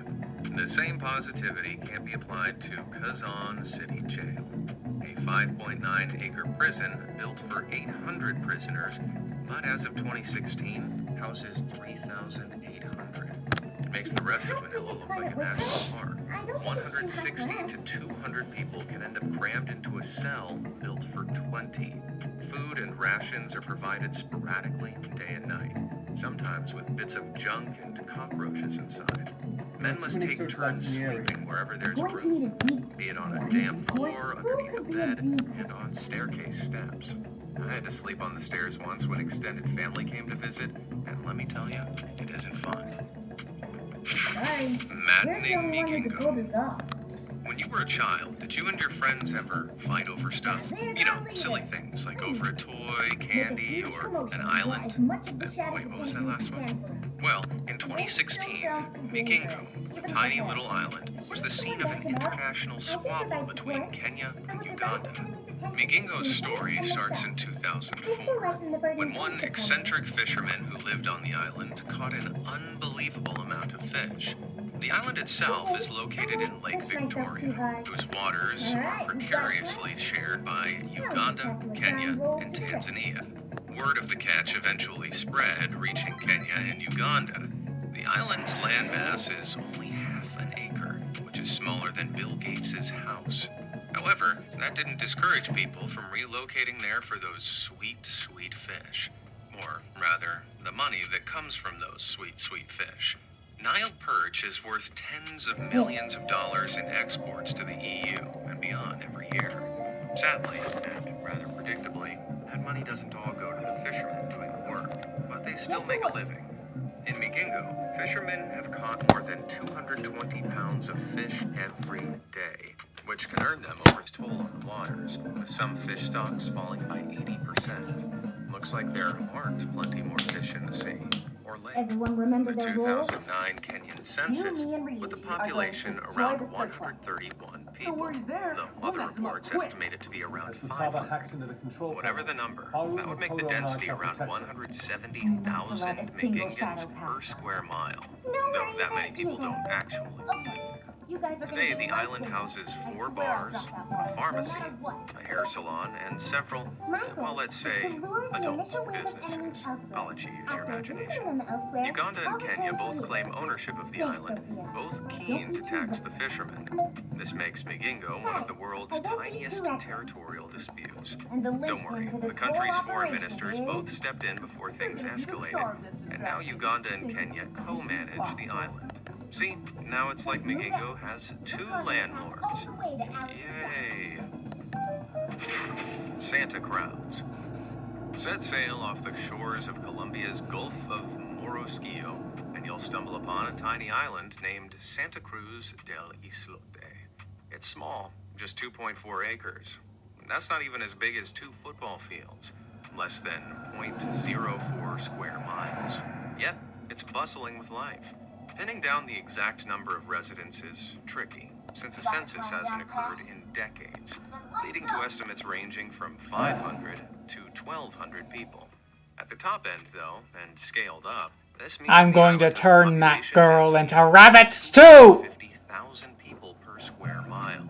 That's a population density at least 4 times that of Manhattan, New York. If you were to venture back 150 years, you would have found Santa Cruz completely uninhabited. But eventually, fishermen discovered it while seeking shelter from storms. Unlike other islands that are surrounded by mosquito-attracting mangroves, Santa Cruz Island is parasite-free. People flocked there for its bountiful fish. Those drone shadows are stronger than the regular ones. By gathering whatever they could find: sand, shells, tree trunks, and even litter.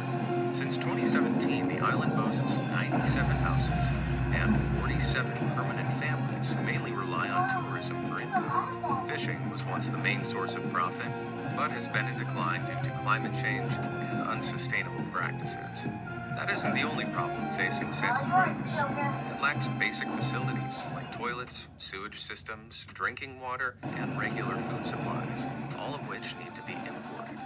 Luckily, the islanders are resilient. They gather rainwater for drinking and washing. They manage with a single diesel generator, which only runs in the evenings due to cost.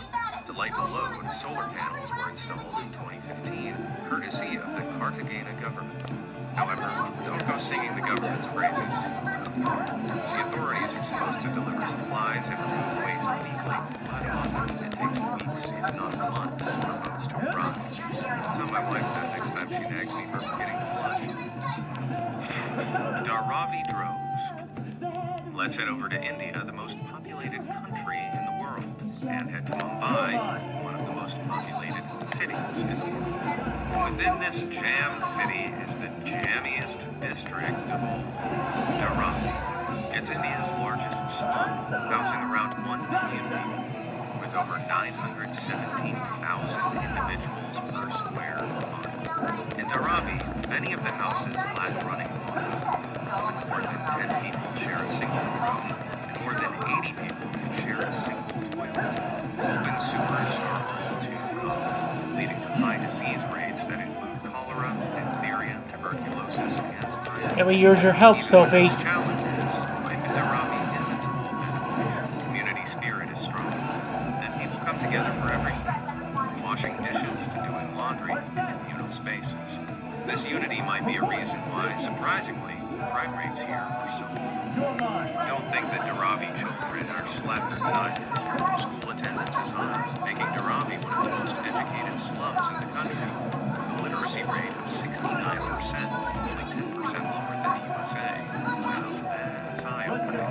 Despite its poverty, Dharavi is surrounded by industrial and financial hubs. This hasn't gone unnoticed by developers, many of whom have repeatedly tried and failed to build upon the land since the 1990s. Thankfully, I've got Pixies, so Big plots of land need to be snagged, investors lured, and new homes need to be found for the massive community. Not exactly easy requests. For residents to be eligible for relocation, they must prove they've lived in Dharavi before January 1st, 2000. However, up to 40% of the population lack the proper paperwork. To complicate matters further, by April 2023, the Mumbai government had only managed to get their hands on around 50 acres of tight-packed land for the relocated Dharavi population. So, clearly, not their top priority. Walled in. Not too long ago, in an enclave of Hong Kong, was a city like no other. Kowloon Walled City. From the outside, you'd think it was a bunch of buildings built into each other, and you wouldn't be wrong. This city complex was 6.4 acres in size, but packed inside were 50,000 people. That's around 4.97 million people per square mile, nearly 5 times the density of even Dharavi.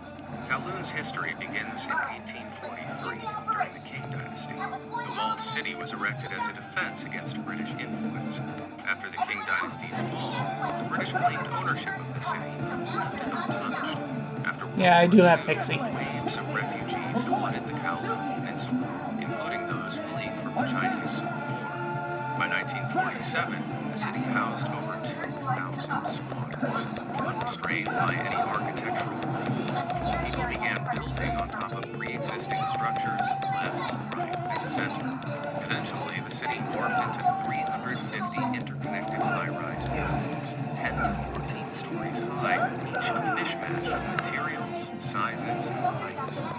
landlords offering low rents attracted entrepreneurs, leading to hundreds of factories popping up within the complex, churning out products that were exported in the East. British Hong Kong chose to let things be, leading to an anarchic and self-governed city with no legal, business, tax, or healthcare regulations. This void saw addiction and the triads, Chinese criminal gangs, thrive. However, don't let the bad rap get you down. Most of Kowloon's citizens were ordinary and law-abiding. Many of them joined community groups seeking to improve life in Kowloon. This way of life came to an end in the early 1970s when over 3,500 police raids took place. Over 4,000 pounds of narcotics were seized and around 2,500 people were arrested. Subsequently, by 1987, both British and Chinese governments decided it was time to dismantle the city. A hefty compensation of $350 million was distributed to residents and businesses before they were relocated. Between November 1991 and 1992, the final residents left. Some willingly, some forced by riot police. After that, Kowloon was destroyed, and in 1993, Kowloon Walled City Park was built in its place. With that, our cramped world tour comes to an end.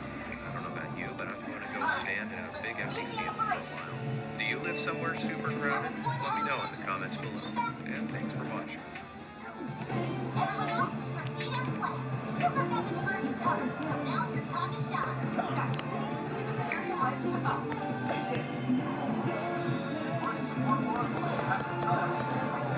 Let's secure the area in front of the gate first. Yes. The enemy's starting to swarm, Joker. Teach him a lesson. Soldiers got the edge. They've got that. I'll get it off. The big one. Get over his throat. That's our Joker. We got a skull. Well,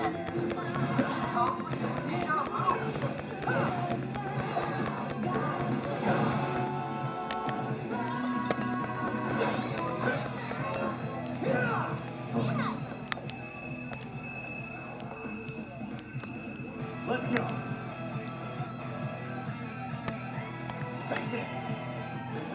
sit back, everyone.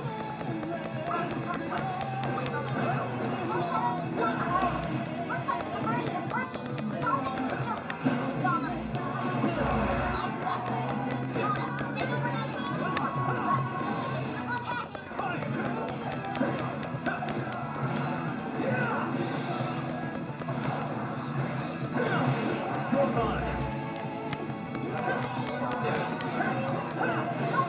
More shadows incoming.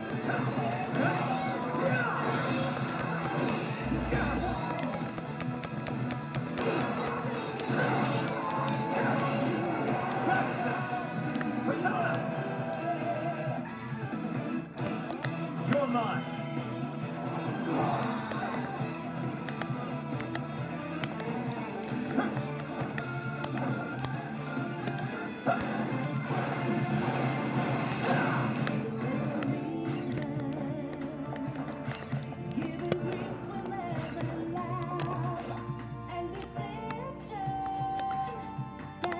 Okay, this one.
Welcome to the Velvet Room.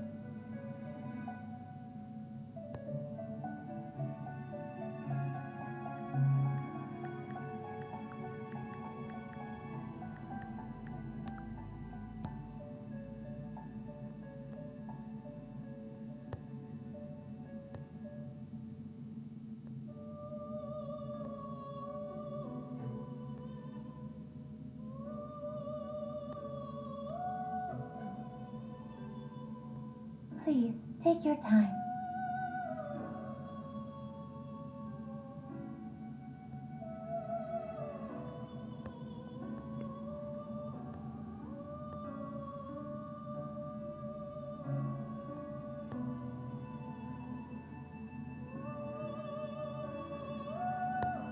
So this is a little bouncy ball that's bouncing around, and every time it bounces on this pad, I make money.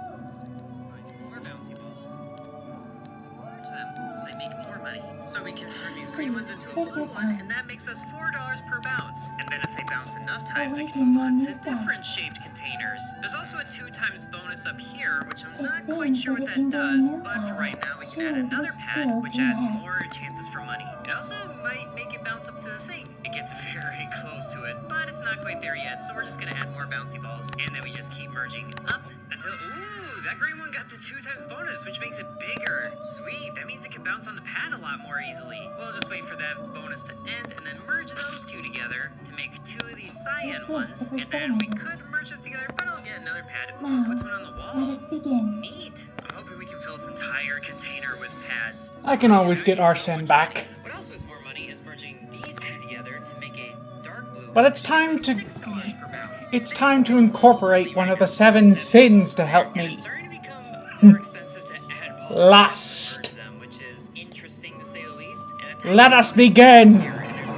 pad under there, so we should probably wait until we can afford a pad, and then hopefully it adds under here. Unless it puts another one on the wall, which would be a weird choice, but now we can afford it, and oh, it puts another one on the wall. It's not too bad of a spot, but it's also not convenient when there's no pad on the floor right here. So let's just keep buying balls and merge them some more. And so far we have 3,000 collected out of the 10,000 that we need. So it's actually moving at a pretty neat pace. What's also neat is just getting more balls and then merging them. With her Marin Karin skill, she has a high chance to brainwash the This foes. game's super expensive, but merging them all together seems to work. With And the now we have size 2 of these skill, balls that are making $6, so just one anyone I for use merging pairs brainwash, as they find a anyone pad that both gets kind hit of with the lost. There we go. brainwash Now skill we get them together and they're, ooh, a deep will blue. take extra That's damage $8 from. per bounce, and thankfully it With got Dream to the corner of the Needle, box that has all the pads on it. if I It's press got my the luck pads on and it, so use it'll it, be quicker. and Now we somehow can- manage to just put them to a sleep, single bouncy ball by Sai itself will is also gonna get us use enough money to buy a new Sai pad. will I think I'll also do be that effective. before getting another ball And here. with And hopefully Iha, it goes right here on the floor, and no, it's on the wall over I'm there. sure That's I a can choice. curse And a someone new pad too. costs almost $1,000. That is ridiculous. But that pad on the wall seems to be working pretty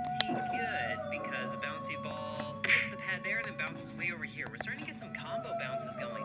I like it. And we're I do already up not to believe you 6,000 can out of control it. 10,000. I do not So I'm believe you hoping the can next control it. container that we unlock has a lot more convenient bouncing locations, which being shaped like that May seems luck be possible. on your And what is side. also nice is we don't have to wait very long to buy a new pad. And it's, what? There's a small one right there? Ooh, okay, but it sometimes bounces on 2 pads at once, so that's not a bad thing. Definitely not where I would have added the next pad, but well, see, this is exactly why I want a pad over here. The $8 ball gets lost over here so often, and that ×2 bonus is in the worst spot because there's no balls that can reach there. And adding a new pad now costs over $1,000. Lovely, but we need just a few more bounces. And there it is, we got to 10,000, so we get some free monies there, and we get a new container. And then is the other one still making money? Not unless we look at it, so we'll just ignore that, and then get some balls bouncing around in here, as many as we can get. And then we start merging those. So this is like a pyramid-shaped container, which is interesting. I wonder if that means we'll get pads on these slanted walls. Let's buy one and find out. We got an obstacle here, which is funneling them towards the pads. I like that. I also like how cheap merging is right now. I can do that too. The best way to take down an army is to cause discourse within it. Merge them even more to get even more money out of it. Although we seem to make more money by focusing on this one here. So we'll just wait over here and collect the funds like we do. Merge a couple of them together because they make more money for us. And then the times to a better spot.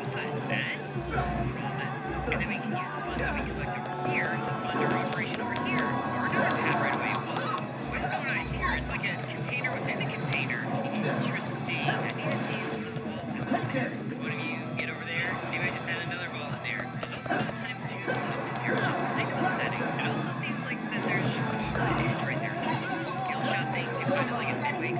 interesting. If so, that pad better be worth a lot of money. And that purchase, I think just hit. I think it just hit the pad. Not sure really what it did though. But we're just gonna merge these two together, and then we can. Oh, these are two different ones. Well, the new pad costs 570, so let's bounce back over here, and then after a short while, we can add a new pad. This spinner thing. Interesting. It doesn't look like we get money from pads. Oh, that ball made it there. Whoa, look at all that money we're getting. Oh, so that's the point of it. That is really good. Wow.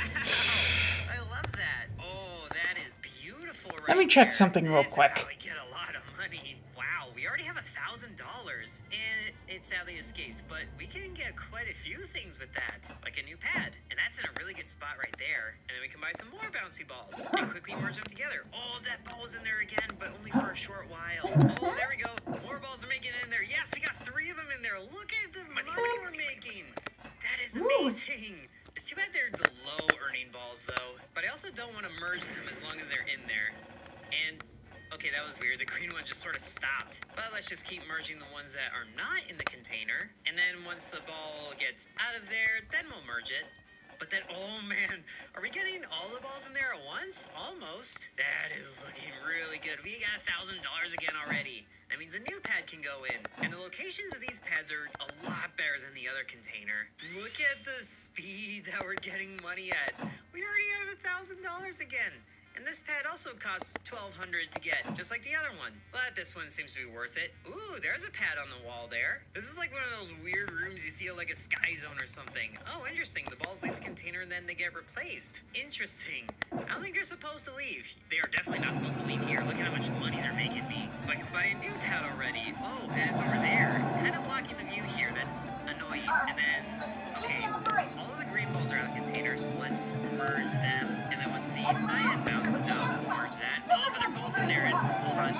The putty is just reversed here. I guess the game really didn't think about that. These are the things you're not supposed to see in games. Now, let's just use all this money that we have to add more balls to the container so that more of them can get trapped in here. Oh, that is beautiful. It's like a hyper time lapse of a lava lamp. I love it. Going at ludicrous speeds. It'd be kind of cool if we could add another bounce pad into that tiny little thing. But I don't think that's the path that goes at. Or maybe it is. Let's add another pad. And it goes back there. So that makes good use of the obstacle because sometimes the ball gets stuck behind there. I still cannot believe how fast we're making money. We have $1,000 already. And we are already pretty close to unlocking the next container, which has obstacles built in it already. Let's merge some more. Okay, that just used one of them to merge. Please do that again. I would like a 1-to-1 ratio on conversion, but we're not getting that anymore. I'm just gonna merge all the balls that I have so we can get some high earning balls. Look at that, we're already at 3,000, just like that. So we get $96. And then we move on to weird triangle shape. Get some balls bouncing in there, just bouncing between all of them. Only in the first entry, which is interesting. But maybe there's another like ball trap here that can earn us a lot of money. Well, let's add one pad and find out. Okay, it's on that far hole there. That's actually a pretty good spot for it, I think. And now this chamber is the high rollers whose balls get trapped in there. So we can just focus here. And it doesn't take very long at all for them to get working like crazy. But also that deep one back there isn't moving at all. It's just kind of stuck. That totally defeats the purpose of you. Why are you like this? There, now it's bouncing like crazy. Earning so much money. Let's just keep merging the balls that are here. Maybe we can get a ball that earns us $10. And sure enough, we can. Oh, it's purple. Very nice. But now we can go back over here and then devote all the funds to this container. Get more pads in there in fun little places. Oh, that was still going over there. Is that supposed to happen? I don't know if that's supposed to happen. It wasn't happening in the previous one. I have to go all the way back here for it to focus on here and generate money. But that one, no. We just have a $1 ball that's bouncing around there. Why is it the $1 ball? Why can't it be the $10 one? Maybe it just focuses on the one that's in the container. So if we wait for the $10 one to get back in there and then come back, it's still a $1 ball. Not sure what's going on there. But oh, ball here hit at ×2. That's looking really good. Why is it gotta be the $1 ball though? That's such a waste. But another pad is definitely not a waste. Especially in this container because it looks like all the pads are getting a good amount of activity. And oh, there we go. Big $6 ball hit the ×2, which is earning 12. So it does double the money made. That is looking really good until it wears out, which is too bad. But we can merge these and then make an $8 ball. And then, oh yes, when it hits the ×2, we can add another pad because it's making $16 per bounce. But then it gets stuck up in the obstacles that don't hurt anybody at all. And then it just does the trick shot again. Is there going to be triangle pads that fill in here? Now I'm place the ball in the underside of the obstacle makes it bounce even faster. Oh, and it really wants to hit the ×2 again. You see how it's bouncing over here? Just gotta get more balls in here to increase the bouncing rate. It's kind of fun when this container is smaller because that means the balls bounce around a lot faster. Sort of like the mini carrot over there that the $1 balls have a lot of fun with. If I merge the two yellows together, ideally merge them together. Hello. I'm not sure why it's not letting me merge the one that's in there. So I get another ball, and then it's not letting me merge. That ball is just stuck being a $1 ball. That's really too bad. But at least I can merge the ones over here and merge a lot of them because I have a lot of money and a lot of bouncy balls. But now we have even less bouncy balls. At least a few bouncy balls I do have are making a lot of money. We can afford another pad now, which I'm starting to wonder if this is the maximum, or is there a pad gonna go on the back wall there so I won't be able to see anything? Wouldn't that be convenient? Oh, you want to make a satisfying video about bouncy balls bounce around? No, I have a pad right in the way. I'm actually kind of curious if it's gonna put a pad there. Thankfully, we can afford it after like seconds of waiting. Oh no, it just puts a small pad right there. So there are pads that go there that are triangle shaped. Right at the next milestone, 50,000. Given what I'm reading about brainwash, it's actually a smart idea. Unfortunately, I've just used up all of my stamina. It's creating like a trap over here, which sometimes balls get stuck in. Interesting. Well, let's just go ahead and start merging because we're actually almost to the final container. Let's go ahead and keep merging balls because I'm actually very curious about this next container, which has an entire pad at the bottom already. At least we can get a few more of these here, which if we do this right, that ×2 up there. Oh, it's actually very reachable. Oh, got it already. But again, it's the $1 ball that got it. Oh, that hurts me so bad. Oh, but a $2 ball made it there, so we were getting $4. At least that's as much as the highest paid one right now. So we can add more pads and more balls, which should promise a lot of combo bounces. Oh, yeah, like that. Just gotta get more going in here.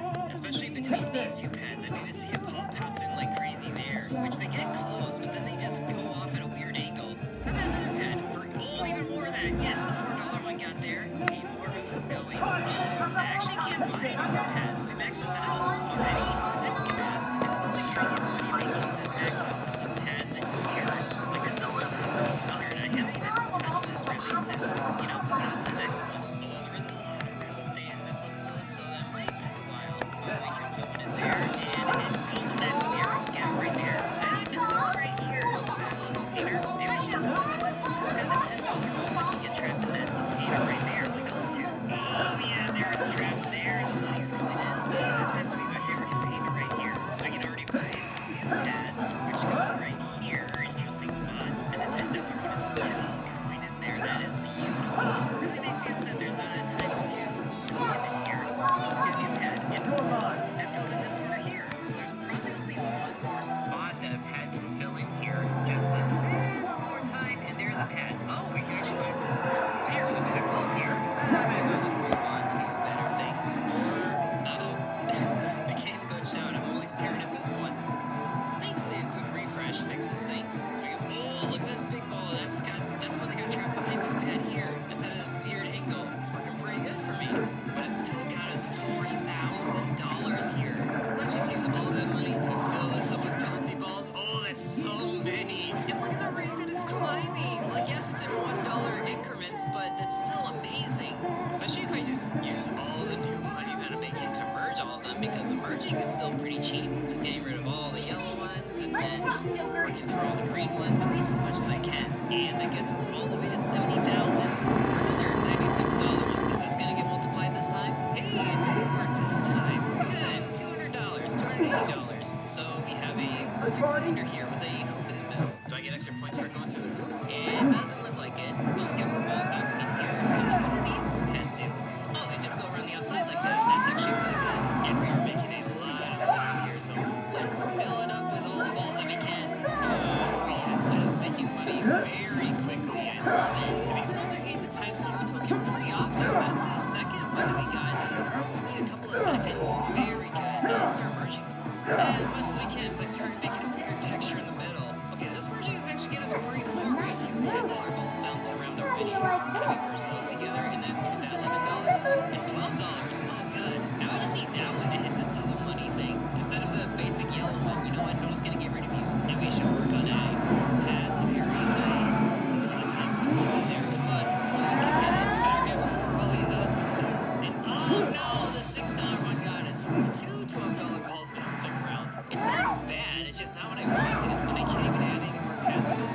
already. That happened very quickly. So let's just throw in a couple more balls in there. Oh, that is beautifully chaotic. So we can keep going like this for a little while until we merge past the $6 ones to get to the $8 ones, because those get the times 2 would actually hurt more than Show off. although knowing my luck, it's gonna be the $6 one that hits that token anyway.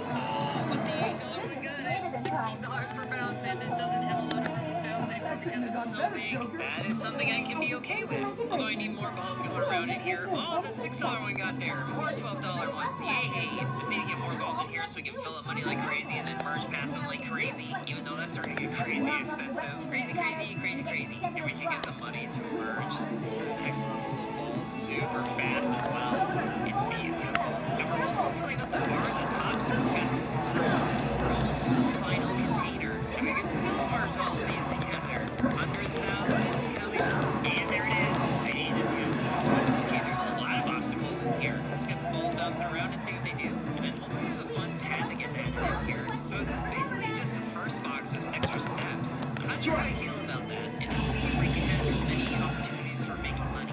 Like, you don't even get extra money for hitting the obstacles. They're just sort of there. I'm just hoping for there to be a really good pad in here that can keep a ball trapped on it. But since this box doesn't seem to generate money as quickly, I should just stay focused over here, because look at all the balls that get bouncing around in here. And this also has a times 2 bonus that pulls it pretty often, which is good. You serve your purpose, Owlman. Times 2, so we're getting $20 on that one. Excellent. But really, I'm just using this container to fund this one because it's easier that way. So we just let the balls keep going like this until we are spending a lot more money than we should merging them. Although we merge these $10 ones into a $12 one, and then we spend a nice amount of money. Let's collect the items first. Ones into a $24 one, $14. I was wondering if I'd be able to make one of those jokes this video, but now there's a $2 ball that keeps hitting the times 2 bonus, which is really not convenient at all.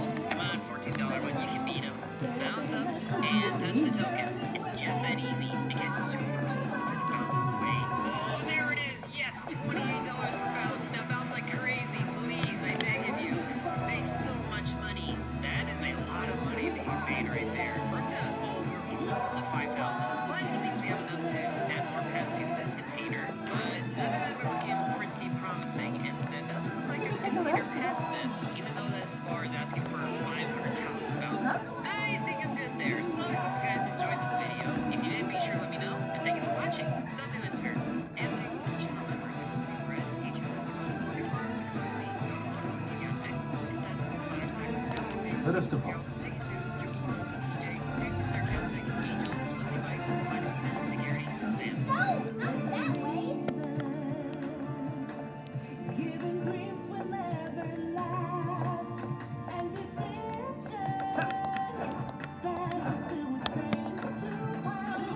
We got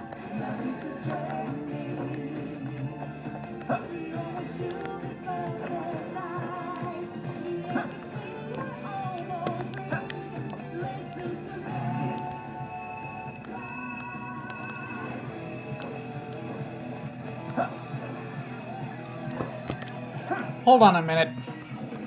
I think I finally know how to smooth out the game.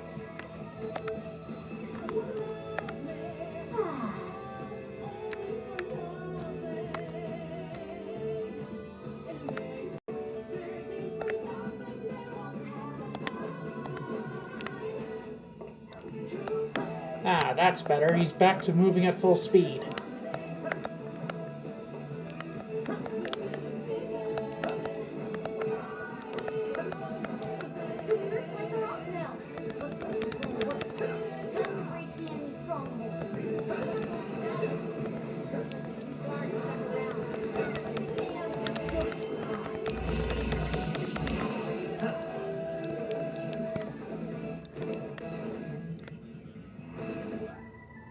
The searchlights in the area ahead are still active. Those would be a bonus for Joker. Seems like that. Wait, it's over? That's right. Let's move on.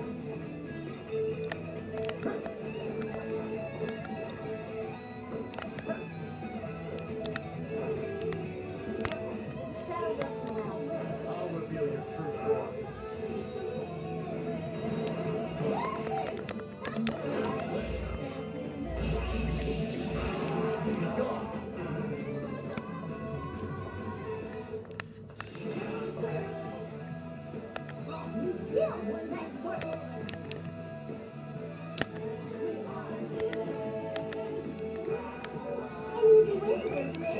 Ah!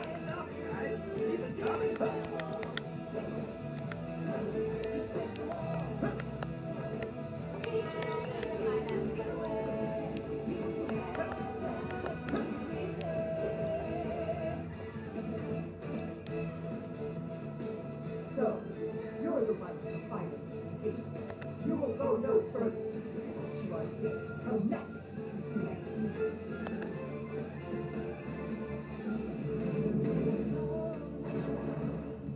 This one's tough. Careful, guys.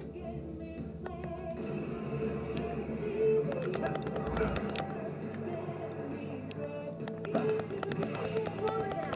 Come on. Don't be intimidated.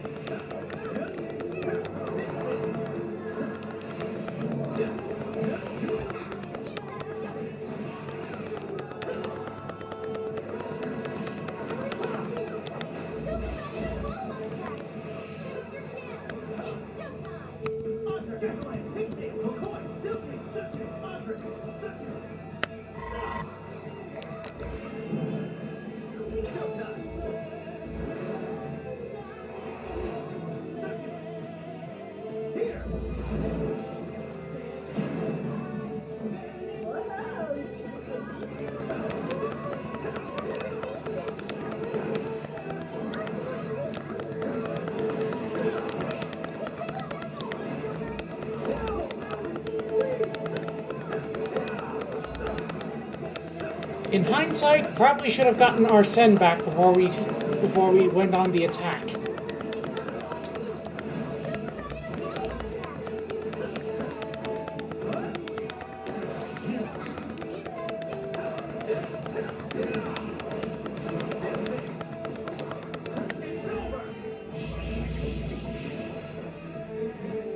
Why is it calling Succubus a Twilight prostitute?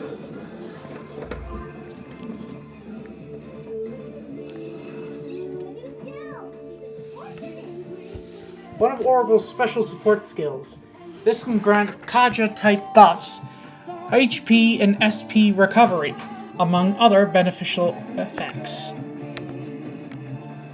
Chance to cast Kaja-type buff skills and HP-SP healing support during battle.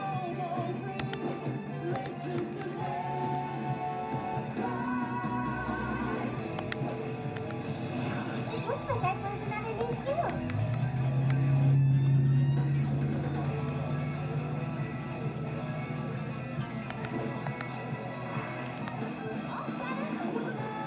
That takes care of that. Let's get going.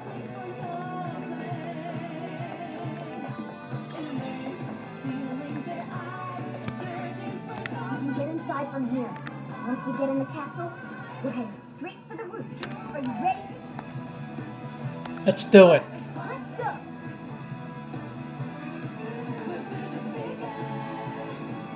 The hell?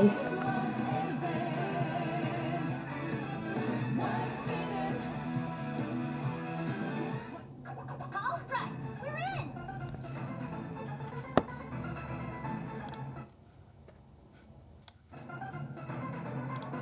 Looking at that treasure room smell right above us in the throne room. Let's go.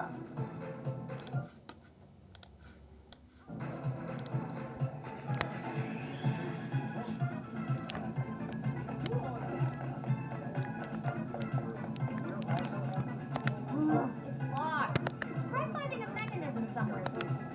What's that? Footsteps. I'm not seeing any shadows nearby.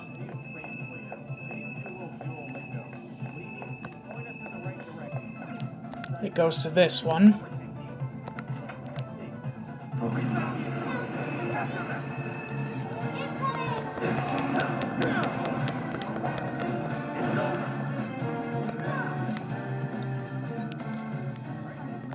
How the heck did we get? Focus.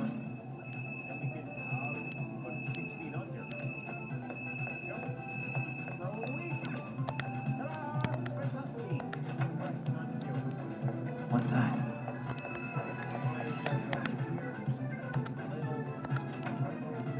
I can see it. Focus.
How dare you filth defy her majesty?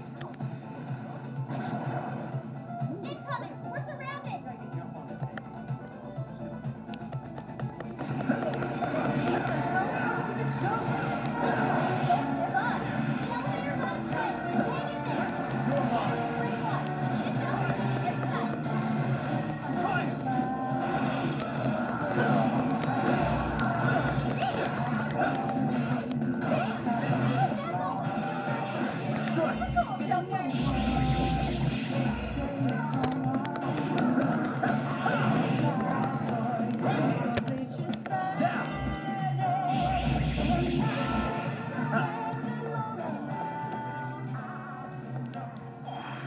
Have like a card friendly here. It's like a wonder ball.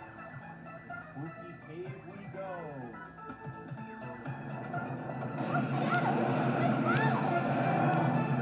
A functioning clock face in an elevator. There's no escape! Katana! Take this! This one!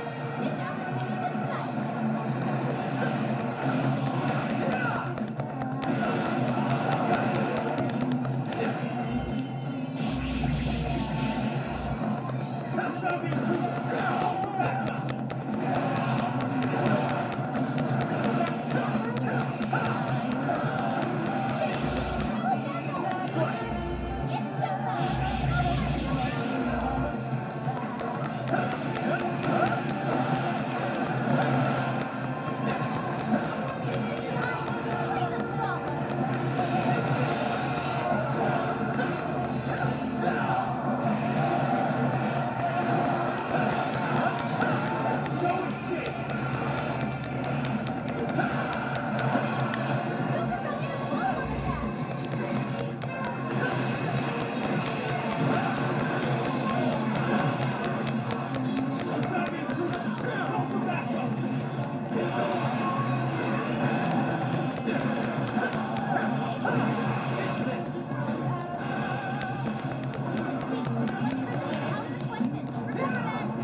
Back up!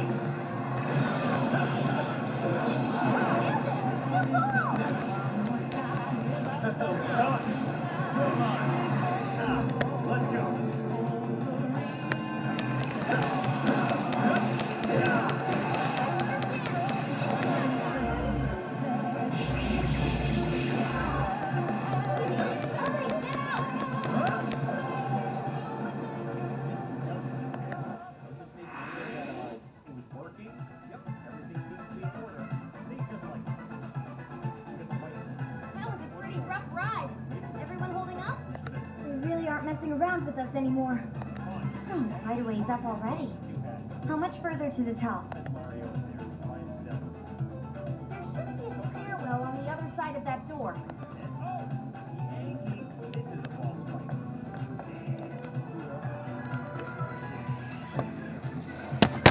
In face of death, you'll never reach the portal hall.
like this?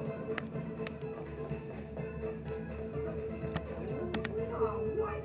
Now this door won't open. But this door leads to the stairwell. Maybe we should check outside. It'd be worthwhile.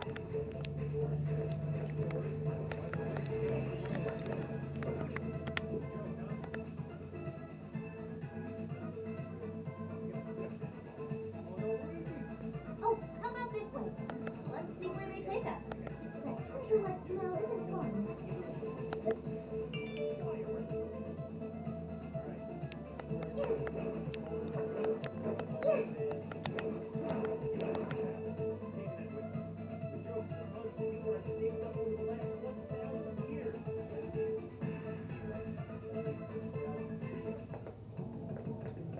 This is where the smell's coming from. Is this some kind of birdcage? What is this doing here? Where's Alice? She doesn't seem to be here. Hey, look! Is that a treasure? No, I can tell now this is something completely different from a treasure. Everyone, hide! Shadows ahead. What are they doing? Have you brought all the desires? Yes, sir. All of them so far. Desires. More are coming soon. Capture every last one of them, seize their desires, and bring them here. Understood, sir. Those are desires. Yeah, they're the same as what we saw the other day.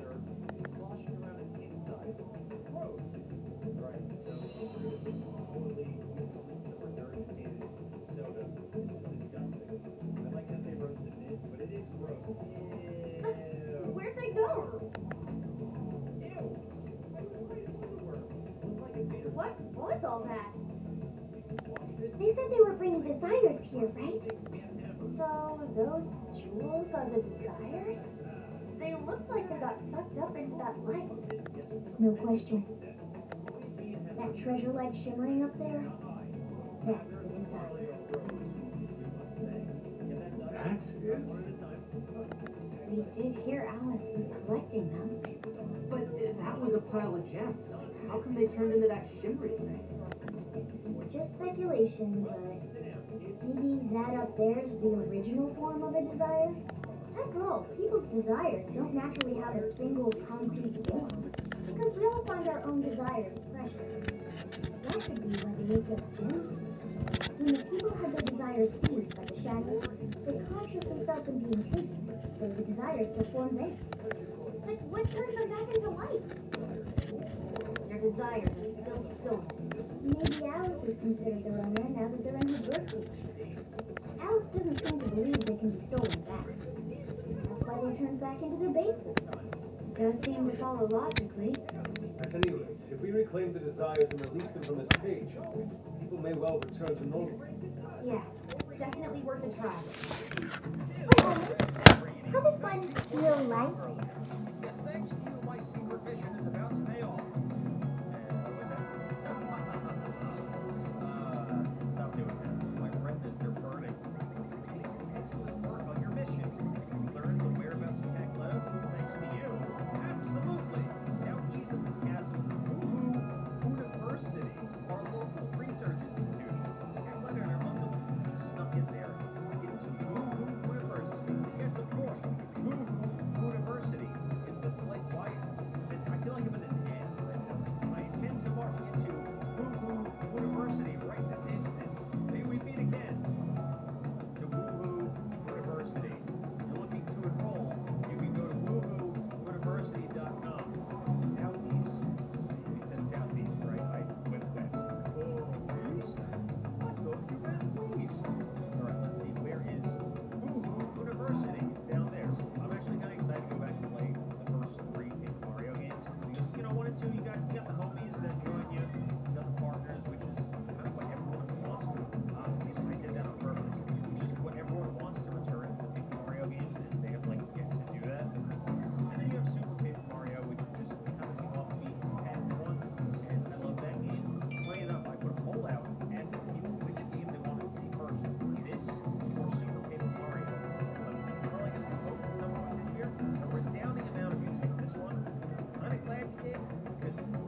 that shimmery red in material form. If we make the owner aware that someone is after their treasure, it takes place. Desire should work the same way. To do it, we send a calling card to our target that says we're going to steal whatever is most precious to you. I got it. I think. Are we sure it'll work though? This isn't a palace with a treasure. Nothing is obtained without action. You must at least try first. For now, let's focus on securing our infiltration route. Hell yeah! I'm getting there first!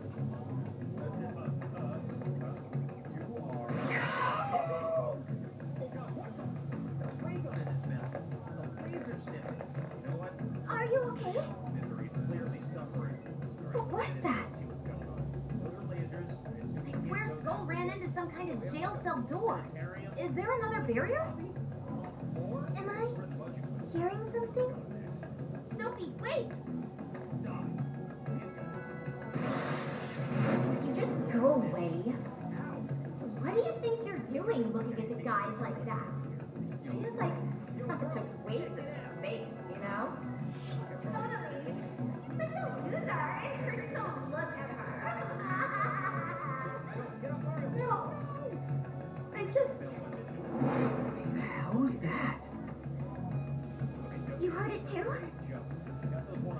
A memory hidden by the monarch. Sophie, are you alright? No problem here. However, I did figure something out. That memory we heard is the key to the barrier. How's that? This cage is currently locked. You're right. What's that doing there? It will require a key, which we will find in the room those voices came from. It will be some sort of secret room, but we can't find this room here. We need to return to reality. Reality? Why is that? The room has been completely isolated. Its entrance exists only in the real world. How'd you know all that? One of your programs or something? I do not know. I merely sense it.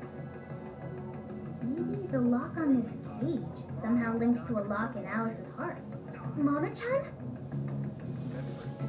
If Sophie's right, what we heard just now is a memory of the monarch. That means it's extremely important to her. I have a feeling that memory is acting as the lock on her heart, keeping us from getting past that door. So the lock's an important memory. It's only natural that the key to this place would be hidden somewhere that no one would find. That logic is indeed sound. How is it possible? This is all just speculation so far. I've never seen anything like this either. This could be another difference between the palaces and this jail. We can't reach the secret room in this world, you said? Correct. We must find the location in reality instead. And that would be... I was not able to detect it. But it should be related to those voices somehow, right? I could be wrong, but didn't it sound like someone was getting bullied? Looking at guys like that. Maybe school age? That could be. Brilliant deduction, Panther. I'm just no stranger to hearing that kind of stuff, is all. Panther. If she's right, does that mean the key we need is somewhere in Alice's old school? That would be logical. Alright, let's go do some investigating back in the real world next. We're gonna need a calling card, too. Looks like we've got our work cut out for us.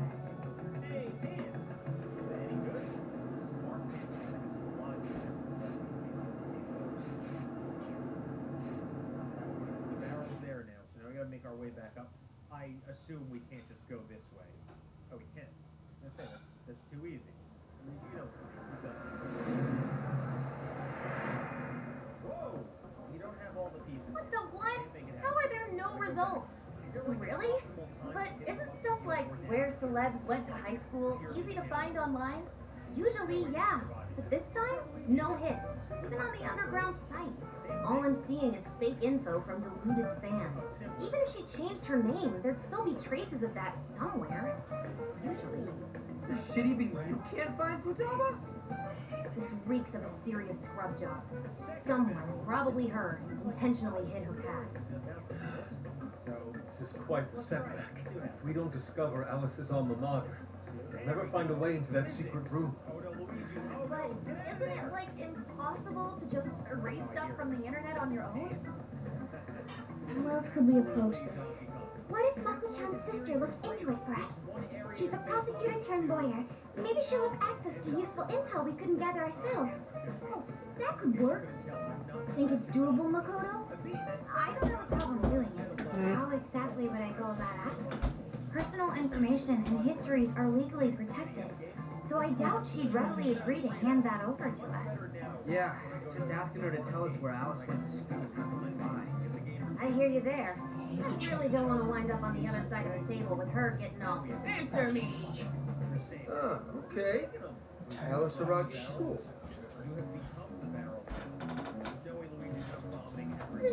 It's the guy from...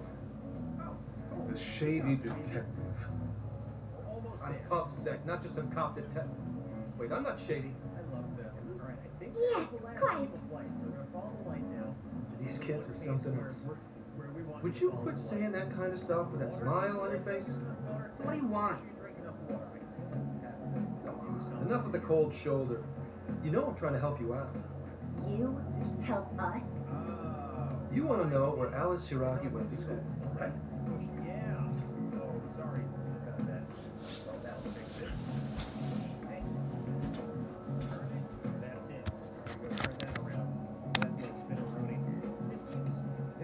Now there's an accurate description of Pups if I ever heard one. For some reason, there's almost no personal info available on Alice Hiragi, especially prior to their debut. That is just a big old problem. So, since this is giving you all a hard time, I'm swooped in to lend a hand. Intel and Alice would be no sweat for me over in Pups Acre. So, how about it? Want some help? No, we're good. We'll handle it on our own. Yep, just a little more time and I'll get it myself. Great! Happy to help. Wait, come on now. This is a real deal connection here. Just be grateful and take the intel. We're sorry, we just have zero trust in the police. I told you to stop smiling when you say that. Fine. I've got to earn your trust first. I get it. Alice Hiragi is your senator. She attended Kosei High? Hmm? No. Everyone's senpai, but yours. She went to Shujin? And don't forget it. Because you owe me one now. Got it?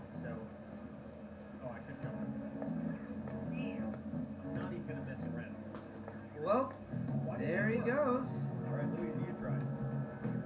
It's hard to gauge whether he's friend or foe. More importantly, how did he know where Alice went to school? Could the police already have their eyes on her as well? It's possible. And it would mean that we can trust her. For now, at least. That's all we can do now is try it. Find the secret room if we go to Shujin, right? That appears to be correct. Everything should go, sure. And we'll have access. Wow, huh? Sure. Yeah. That's settled. Let's all head to Shujin now. There's no point in dawdling here. Yeah, Makoto's right. Time to check out Shujin Academy. You know what? Let's be safe here. Use another super nut. Die. You can't have that much on everything. These little boys aren't.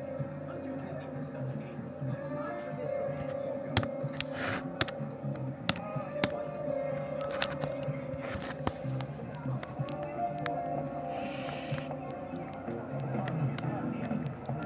Right.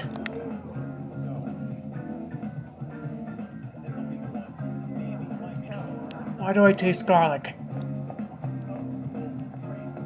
I haven't had anything with garlic today.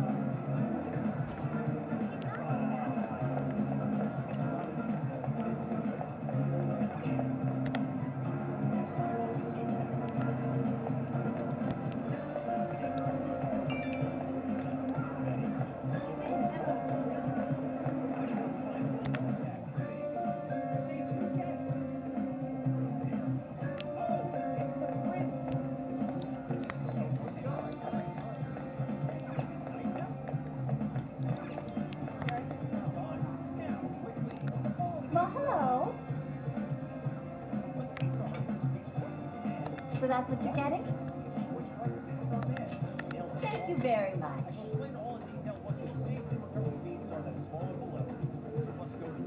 Thank you.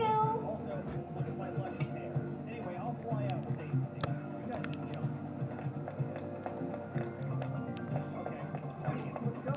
Let's get here. I'm smart enough to get into the university. Don't be ridiculous. That's for air. This shape, this shine, this aura. See? I ain't mistaken. And I never am. This has got to be the legendary beanstalk. You're amazing, boss. Get to work.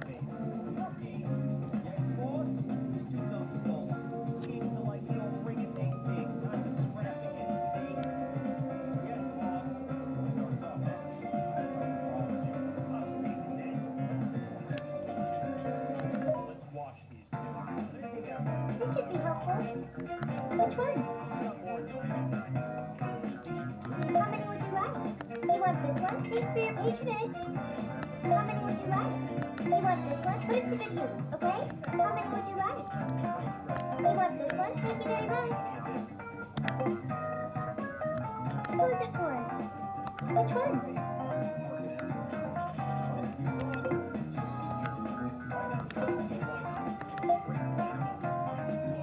Which one?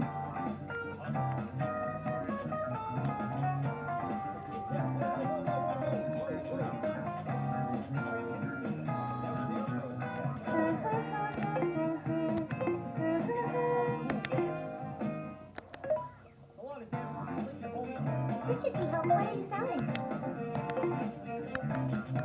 Who is it for? Which one? Who is it for? What are you selling? Oven. Are you sure? Are you sure? Are you sure? Oven, are you sure? Oven. Are you sure? Are you sure? Alright, finally done. Damn, that was a long fight. You guys pack up your stuff and get out of here. Ho ho ho! Hello, trickster. Ho ho ho ho! You wish to browse the entries? Please take a look. Our treasure is gonna fly away. Is this okay? Hop on board. Alright, Kirby, relax. You may take it with you. Flying off out of the university and nobody. Awaken your new self. It seems that it can gain new power. I'm Bowser the King. Damn right. It seems that it can gain new power. Shattered into 4 separate pieces. So we gotta go get it now. Here we go, the Oasis. At least we're on the beach. We can relax a little bit after that. We're gonna have to go find Mario, though. Where could he be? Oh, there he is. May luck be on your side. Mario, you good, man? I know it. Man, that was quite the battle, huh, Luigi? Alright, what the hell is this thing? Are we sure this is right? Not seeing anything weird. I have no doubt. This place gives me the same sensation as when I touch the bird cage. I think this is what would bring me back. Oh, no, they're not an enemy. He's like, please don't hurt me. I don't tell no one being scared of so long on these freaking islands. I may have graduated from here, but it still feels wrong to go in without permission. Permission granted. I'm still a student, Still, I had no idea Alice Hiragi graduated from Shujin. I didn't either. And I figured a student council president would know better than anyone about celebrity graduates. Perhaps she had a past here that she wished to erase. What do you mean? Those voices we heard in her jail. I don't know whether she was one of the instigators or the victim of such a bullying. Let's just get this over with. I'm using up my disk space.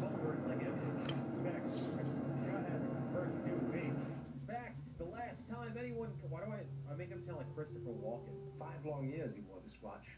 Up his ass. And he died of dysentery. 3,000 years ago! So, it's a classroom? Is this what a school is like? It's rather different than how the internet makes it appear. Cognitive distortion's really strong here. What's going on? Hey, look! Hard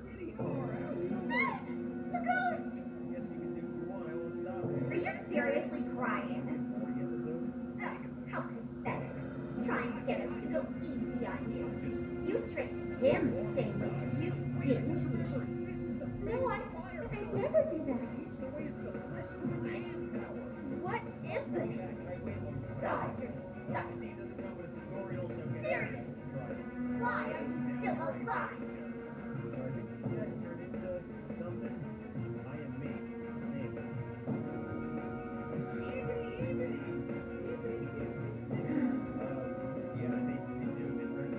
Do us a favor and die already.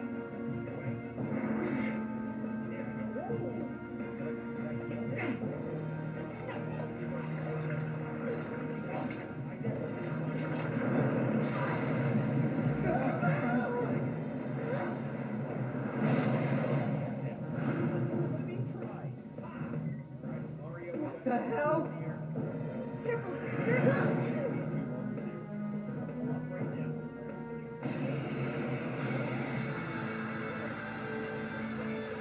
Can't you get through the thick skull? No one wants you around. Oh shit, what the hell is going on? This thing just popped out of nowhere. The room's also changed. Missing steps. No time. Here it comes. Look sharp, folks. You should avoid wasting energy on our attacks. Let's read the enemy's movements and respond in kind.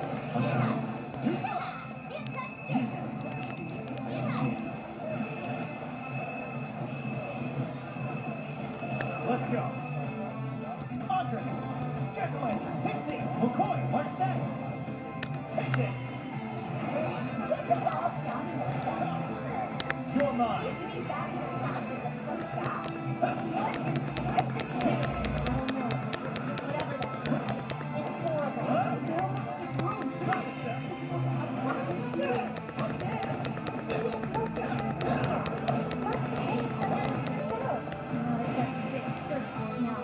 Focus on the enemy first. Take this.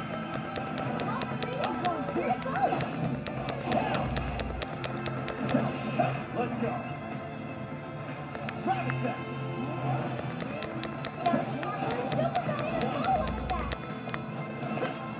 Take this.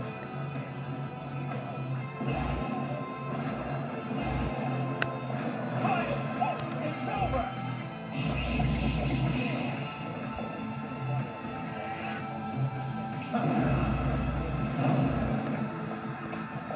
You're doing great.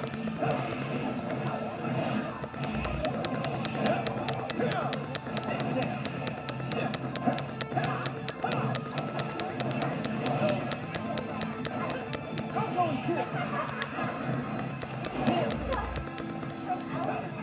Persona.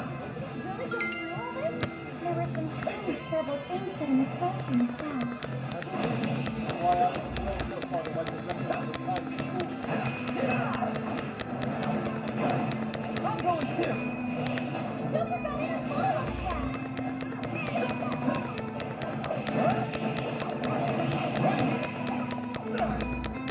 It's time for this week to fire. You can handle this.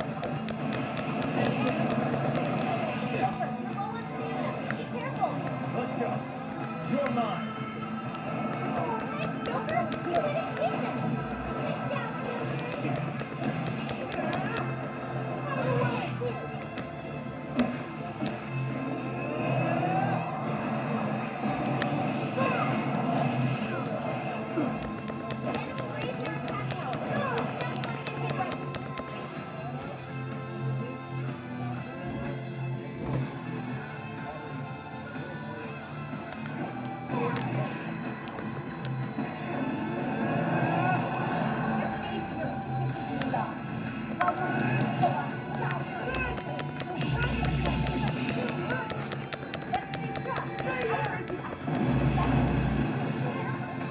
Hell yeah.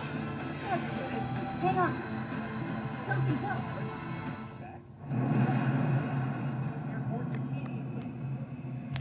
You have to walk. I'm gonna fly there. Bomb over here. Bomb here.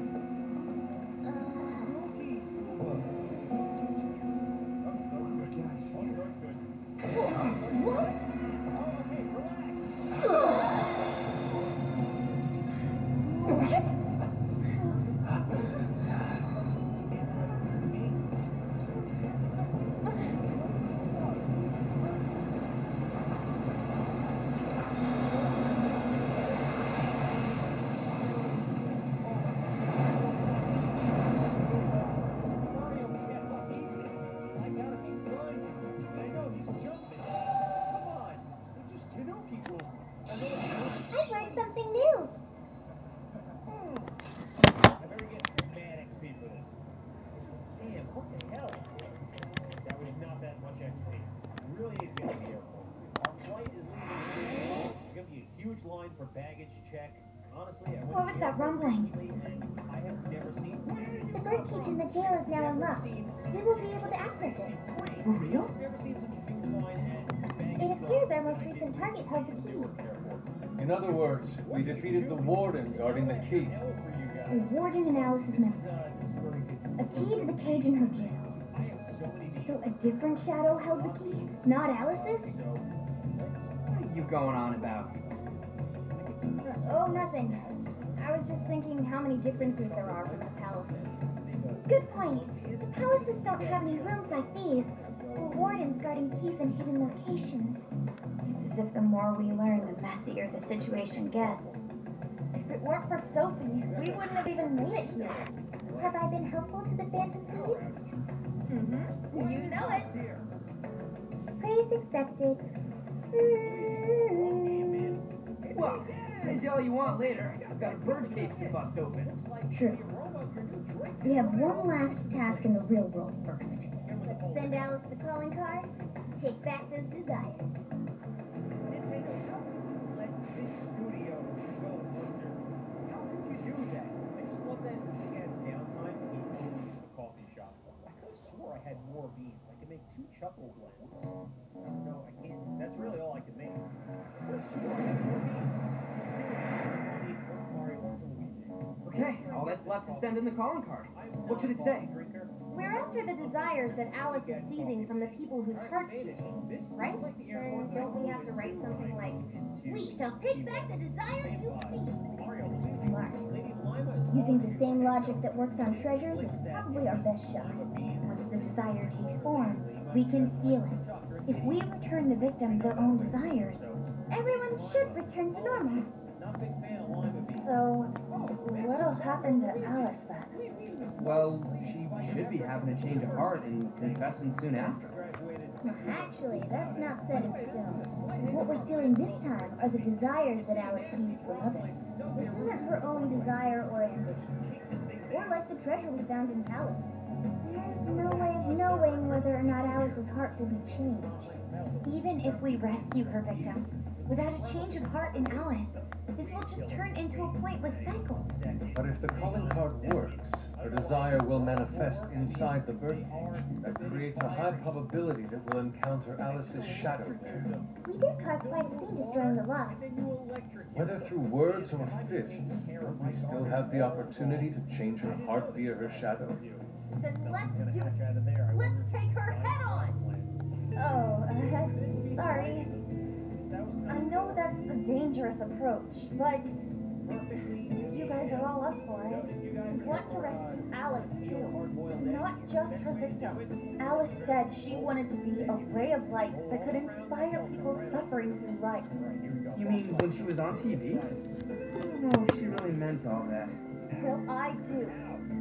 I get why she said it, because of all the bullying in her past. I mean, doesn't it seem like we saw part of Alice's trauma in the secret room? Trauma? It's like an invisible wound in a person's heart. It comes from living through painful experiences. A wound in a heart. Maybe that trauma's the whole reason the jail formed. Trauma distorted Alice's heart, giving birth to the jail. That is very similar to Palace Generation. I've got to say it's possible. But how is that trauma relevant to Alice's current behavior? This is just a hunch, but I think she sees what she's doing as some kind of revenge against the kinds of girls who treated her badly. Stealing someone's dude right in front of her as revenge to Alice? That's pretty sick. But her Shadow's operation is way too massive for that to be all. She just has too many victims already. What if she simply kept escalating because no one was there to stop her? Becoming a monarch must create an awful amount of distortion. All that only makes me want to help Alice more. If her heart's grown that distorted, is she beyond helping? Here.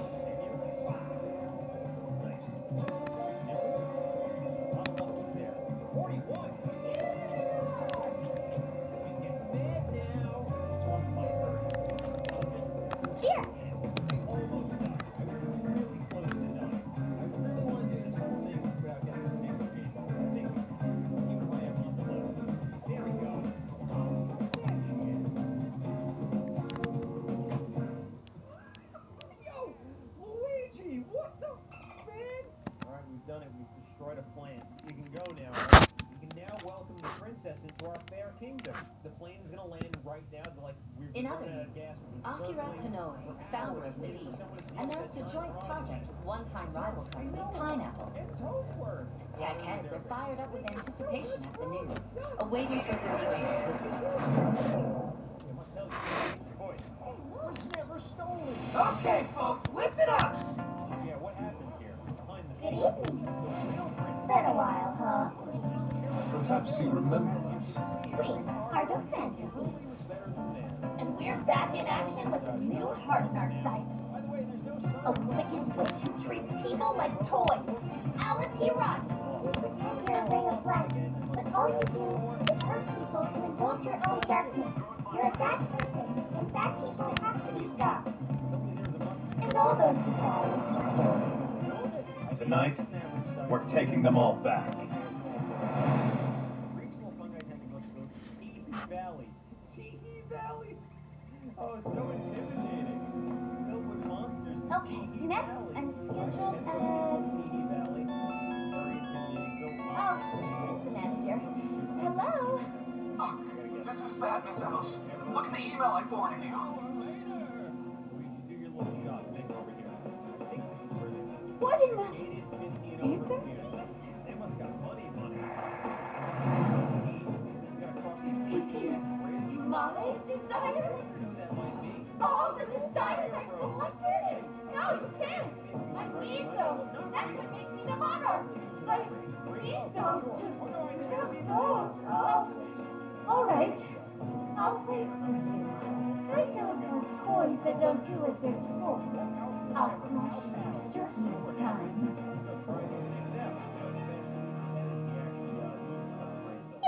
Like this rock, finally, Teehee Valley. Man, it goes from like lush grassland to a dry ass. Come on, come desert. on!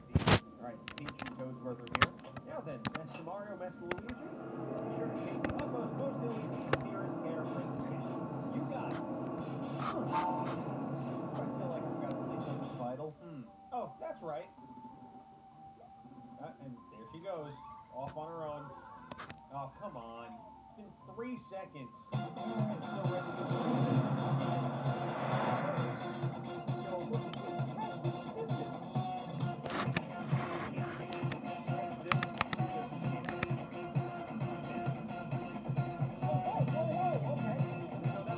I'll just add this.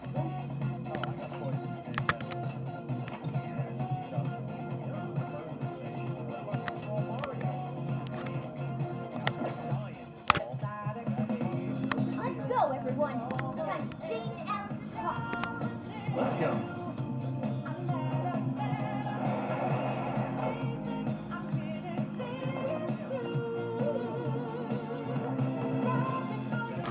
Times like these, I know I'm supposed to be thankful.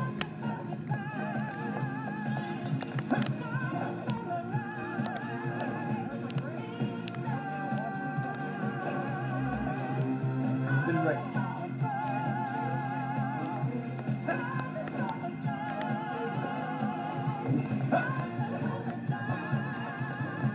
Must feel the wind.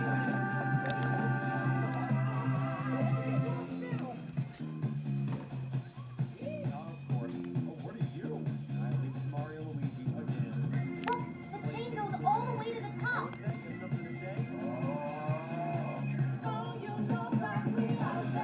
Perhaps it fell when we opened the lock.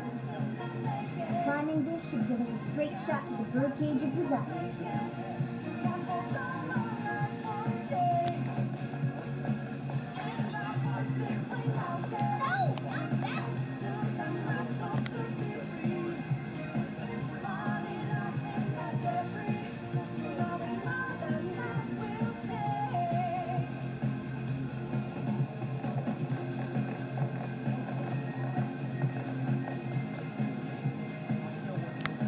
Whoa, that is ginormous! Why is it so big? At least it actually materialized for us. Thank goodness. Oh, that is a relief. All right, Skull. No. Look at the size of that thing. What do we do now? How do you steal something like that? I admit, I don't know either. How much is he? I'm What's that? It's her! Alice. So, it's a fight after all. Oh, dear. You thought you'd just sneak in like that. And what exactly do you plan on doing with those desires? Hey, you. Joker, right? Will you come back to me so you can be mine?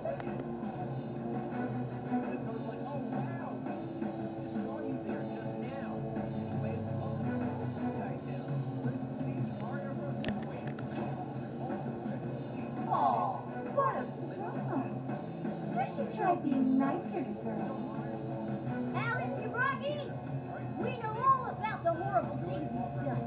You seized people's desires by force and turned them into your puppets. You toyed with people's emotions and made them mistreat one another. You even opened up stores so you could bilk all the people you brainwashed. We can no longer overlook the wicked changes apart you forced on the people. The Phantom Thieves are about to beat the distortion out of you. You're calling me son. You're so beautiful. There's no way you could understand. You have no clue what I've been through. You mean what happened to you at Shujin? Oh. Where did it? How? We know all of it. How you were bullied. How it was torture for you. But I still... Oh, okay. You found out. No matter how much I hide it, past still comes back to me. How pathetic. What a mess. What does it matter? With this color, I can have everything. Everything I've always wanted. Mine. And now,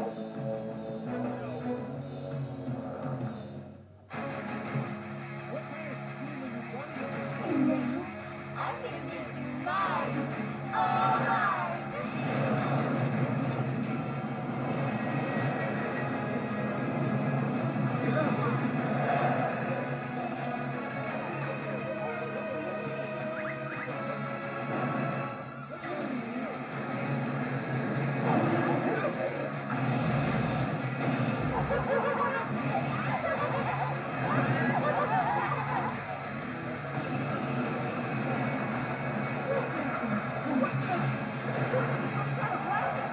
So this really is Alice in Wonderland. Oh my! I'm going for a very important date. Come along, come along. I have secret wonders to show you. What wonders? Ignore her, Sophie. He just wants to toy you. I'm gonna make you see the light.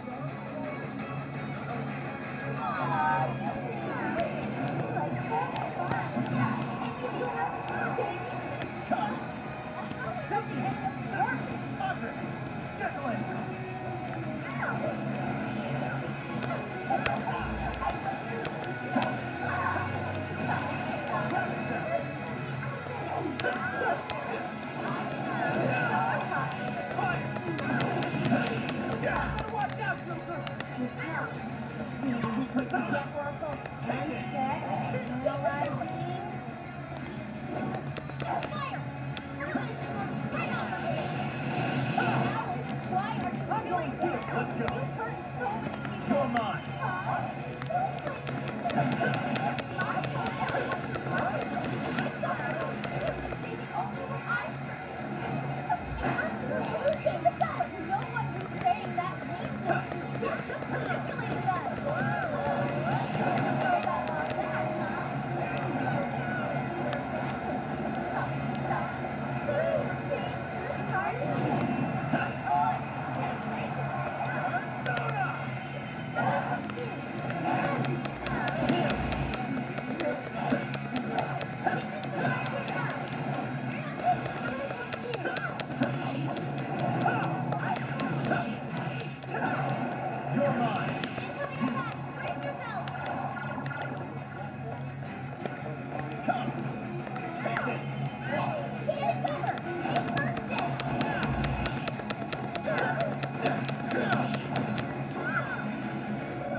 Cat versus rabbit. Let's see who will win.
Another alien planet with the objective of destroying the environment to make my little vehicle bigger. This is TerraTech Worlds, and I'm excited to play this one because while I play...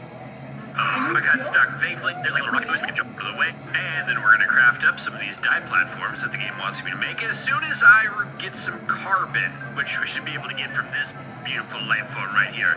Ooh, look at that. I found like a piece in the middle that we could just destroy it. Give me all that carbon, we need its deliciousness. Ooh, there's another, and start that crafting. They're bigger than I expected. Percent remaining. Right here, come here, little love nugget. Inventory. Now this big one, we have to find a crack vein in it. Might not have to, it might just crack on its own.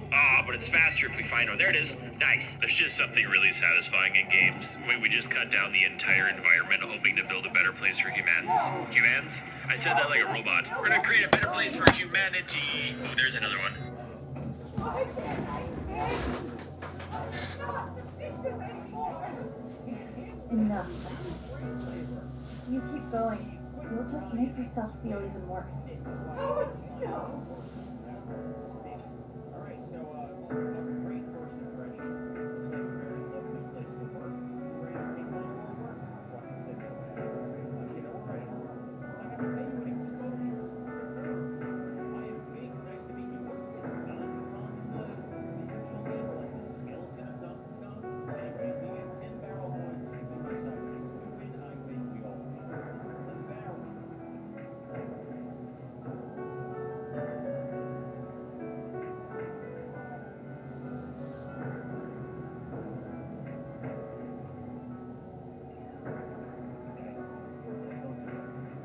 Switch it up on me. Don't move the goalposts. Only need 2 more. And now my brain is like, you can't do this. You're an idiot. See? Now you're wrong. Roll it down. Take one left. Thanks for your hard work. Really helped us out, fellas. Firstly, we can give you more cash.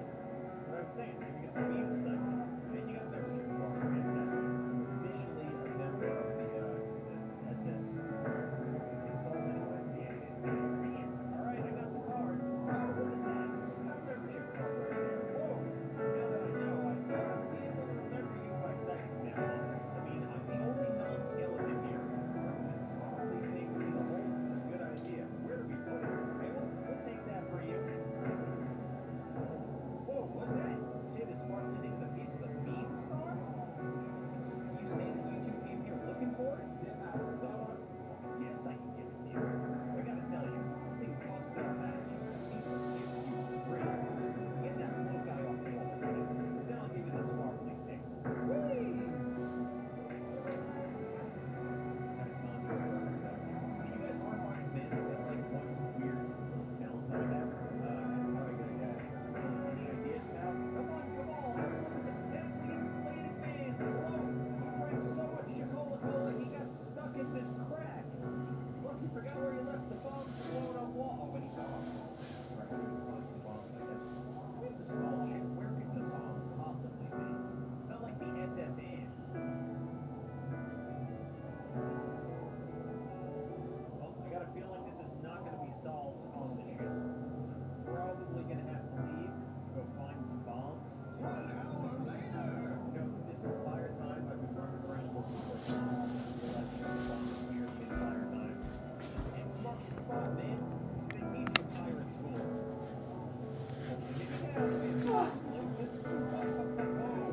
I just can't compare to someone like you to come up with all my life. I don't match the real winners.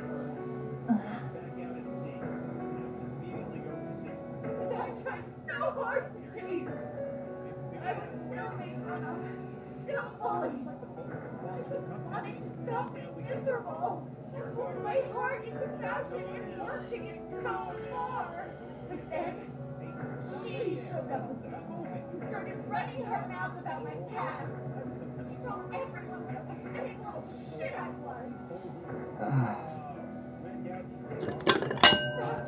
had all of it from her. Her boyfriend, her social circle, everything. And that still wasn't enough for me. It wasn't just her. Everyone that talked behind my back, all the people who stood there when I was kidding. I was right, every single one of them. Alice. So this is a wound in a heart. This power lets me get revenge. You became the bully, right? You idiot! What good does that do? You're just as bad as the people who made you suffer. Is that how you want to live? Like one of those bullies? Didn't you want to be something else? A ray of light for others. And for yourself.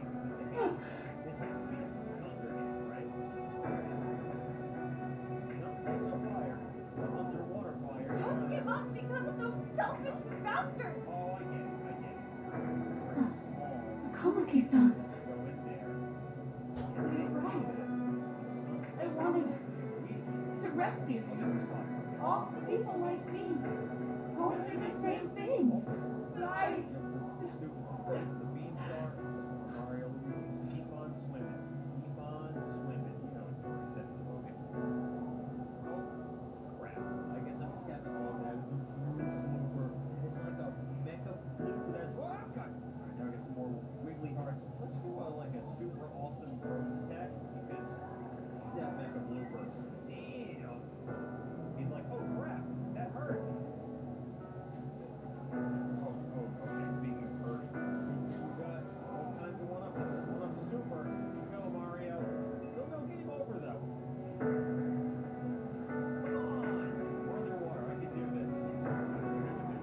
My turn to keep there. Come on, that hurts. I have a turn. Yeah.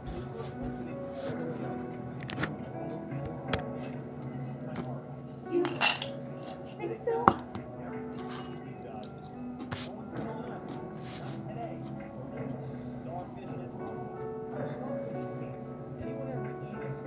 Komaki-san.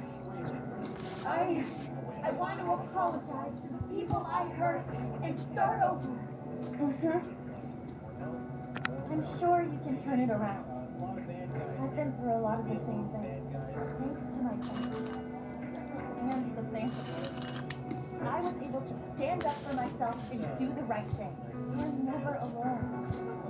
Once you're back to your real self, let's be friends, okay? You wanna be? Really? Uh-huh. I mean, I totally love Alice. We even share the same dream. Thank you.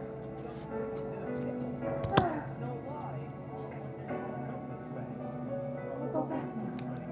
Where I belong. This time, I'm gonna be.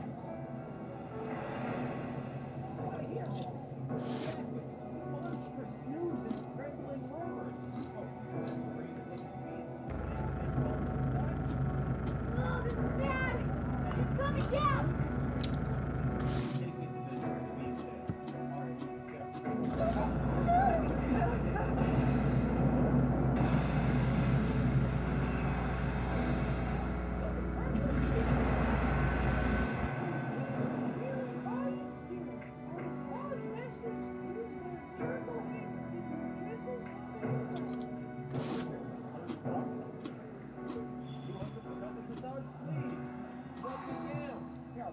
Directly on your head.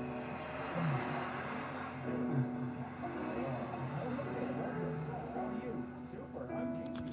Let's get right to it. Show me where you're sore. I feel like it's probably mostly the feet because Mario and Luigi are running everywhere all the time. Sit down. This is the first time I've ever seen them sit down. Oh, you set off my fire. I swear this doesn't happen all the time. That was effing amazing! Just witness the desires returning to their rightful owners? Yeah, that's what it looked like to me. Everyone who got a desire disappeared afterward. I hope that means their real-life counterparts are returning to normal. Side to side. Okay, let's give that a go. Yeah, wait, hit Mario's back. Yes, you're right. You're up red. Oh, by the way, you're forgetting one thing. Oh, that's right. That'll be $5,000. Oh, it's much more expensive than that. Or you can get What is it, Mona-chan? Where are they? Something's wrong. Shit now. It's not collapsing. But the giant desire blew up. Like, no, Look around. Now that you mention it. Whenever we stole a treasure, we have to leave the metaverse entirely, right? Yeah, we always had to haul ass out of there. That is most assuredly not happening now. If anything, it's growing really quiet. So if the monarch is toppled and the desires are all returned, the jail still doesn't collapse? It would appear that palaces are different from this jail after all. There's a chance we haven't actually resolved the issue yet. I wonder how Alice will react to this. Could we find out when we get back to the real world? It'd be nice if she could recall what happened here. No one shares memories with their shadows. Think she might talk to Panther? Huh? Me? Yeah, you two could really hit it off. She did say that she loves her. Yeah. I mean, it was worth going that far for her to come to her senses. Alice really is a one-of-a-kind talent, and her dream is definitely something worth fighting for. I just hope she can remember how that dream first made her feel, so she can bring that feeling to the people who need it.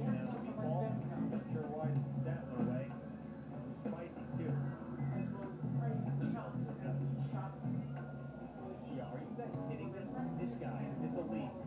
He's the ringleader. He's got that's a lot of prints. Oh my god. Thunder Bros? What does that do? Oh, I did wrong. I told you. Service line. I told stuff on Monday. Measure test. To get the name of the manager so I can address the letters. Still swimming? Not out of this place. Just give me the speed story.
there's anything I can do to help her, but I at least want to be there for her.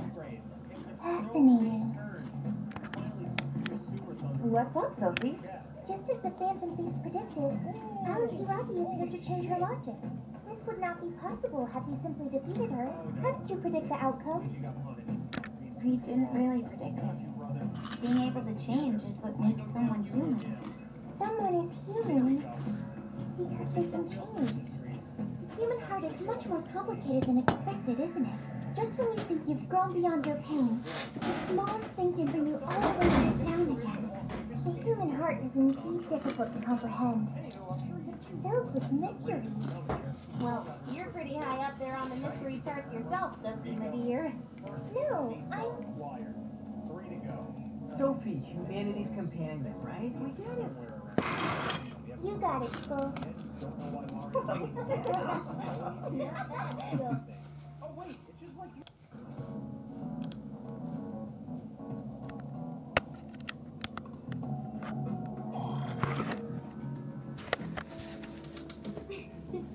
Well, what do you say we... Yeah.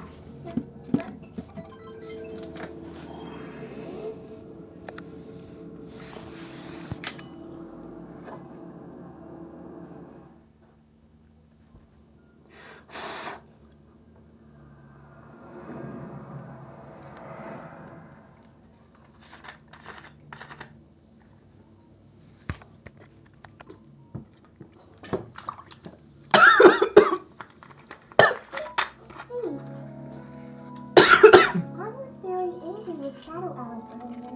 By the end, though, she appeared happy. Why is that? Wasn't she angry at Alice? Okay. Anger is not just for hurting people. It is also able to save people.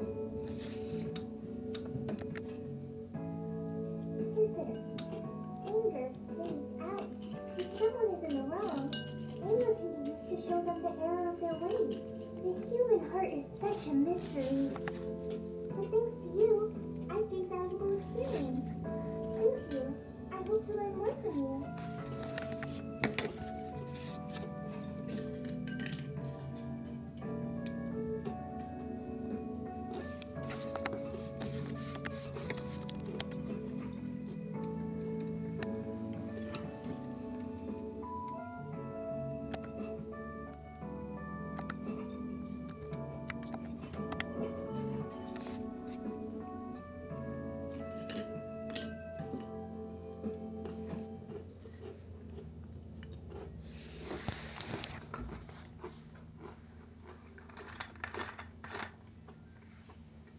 And now for the hottest meet and greet. Alice Hiragi has returned as our special guest. Miss Alice, thank you so much for coming on today, despite the last visit's conclusion. From what I hear, there's something you wish to share? Yes, I need to confess something. The incident that occurred with the previous hosts. That was all my fault. I forced him to proclaim his love for me during a live broadcast. When I heard he was engaged to his co-host, I just wanted to ruin their relationship. Miss Alice. They're not the only ones. Anytime I see a happy woman, I just get so jealous. I do whatever it takes to ruin their lives. Is this a prank or something? All of my past managers try so hard to stop it. But then I'd lash out at them too, and I'd assault them until they back down. The only reason I've changed managers is because my last one had a total breakdown. Wait, is this real? Everything I've said here is true. I'm sure all of it is easy enough to prove now. I've lied, and it hurt so many people. And I'm just so sorry for it all. Is this the Phantom Thieves? I'm the one who did it all. No one but me did these horrible things. I'm sorry. I'm so sorry. Cut! Cut! Right now! Come to stand by! Alice. This is gonna blow way up. That news lady even name-checked the Phantom Thieves. Well, whatever may come, at least our job's done. Right. We may have gone through something quite different from the palace. There's no mistaking Alice had a change of heart. People with the stolen desires seem normal again, too. It's all over the internet. My son was about to blow our savings on Alice merch, but the Phantom Thieves rescued him. Thank you, Phantom Thieves. I'm just seeing a lot of I want my money back. Well, we sure can't help them there. I'm not sure everyone's actually a victim here. Nevertheless, mission complete. I wonder what'll happen to Alice next. Probably next to impossible No matter what she did, there are still consequences for that.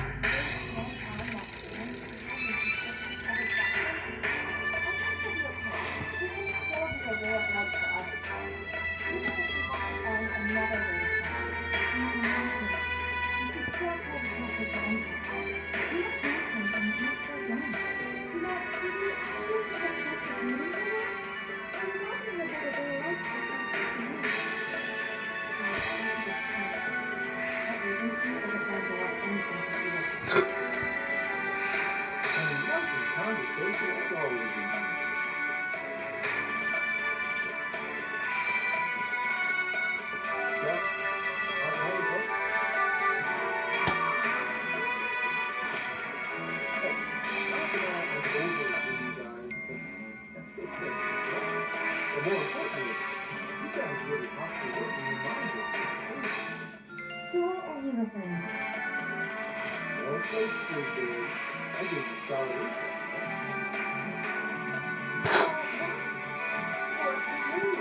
just like I was in my own return. Your own what? I feel that they did responsibility. I've already told you, you don't work with us.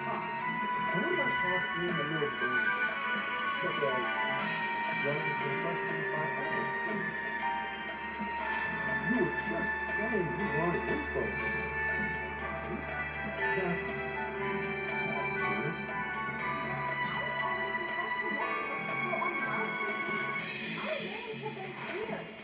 Yeah, what she said. We don't need you for shit. suppose that was true. What do you mean by that? How is this case not closed? Oh, it was far before this change of heart has happened all over the country. And we know this won't all be ours. Therefore, you still have credit to get paid on this thing. Not only that, you already know how bad you still are. That was calling costs justified at the public mail. These things of our cases have to be a public issue. Do you really not realize that during this position you're in?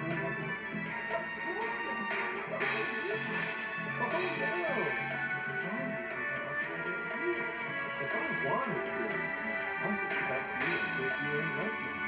The reason I'm not is because I could be here for purpose. To catch the true purpose of it. I need to.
sir. I'll be right outside.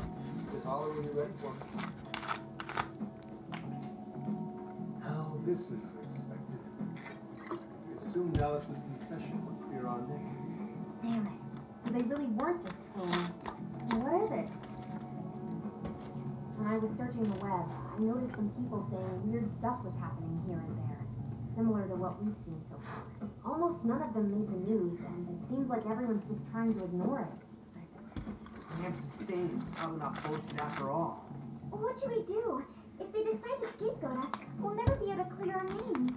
They're not even changing hearts for the same reasons as us. If there really are other brainwashing incidents out there, that would mean there are more jails. Do you think there could be more monarchs out there too? And what would we do? Considering what we've gathered, going along with that man would be a viable option. Are we seriously gonna trust that dude? What other choice do we have? At the very least, his intel about Alice was useful. What do you say?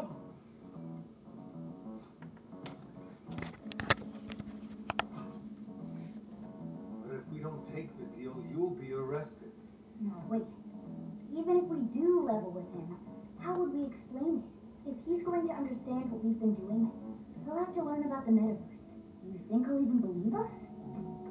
We have no choice but to make him believe. Otherwise, it's our leader on the line. But the metaverse, the jail. How do you think we're gonna get some big-headed cop to buy that? It seems our only choice is take him to the jail. Wait, really?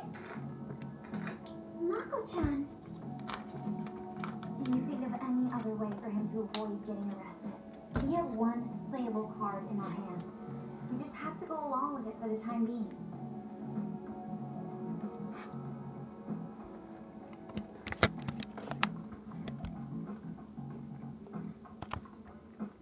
Alright, we'll do it. Let's hope it's not. I'll call him back in. Come on back. We're ready for you. Huh, that was quicker than I expected. So, what say you all? There's a place we need to show you.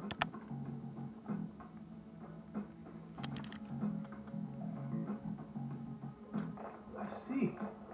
A jail full of shadows, with a monarch seizing desires, was it? All right. What say we go get you tested for drugs now? If you're gonna cook up some fantasy to sell me, maybe try a little less spice next time? Just save it for now.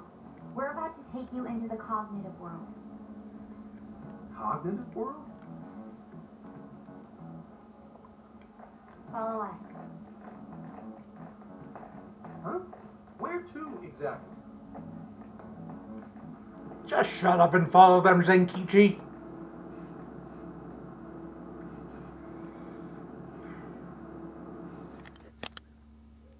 It's 6 p.m. already, yet it feels like it's 12.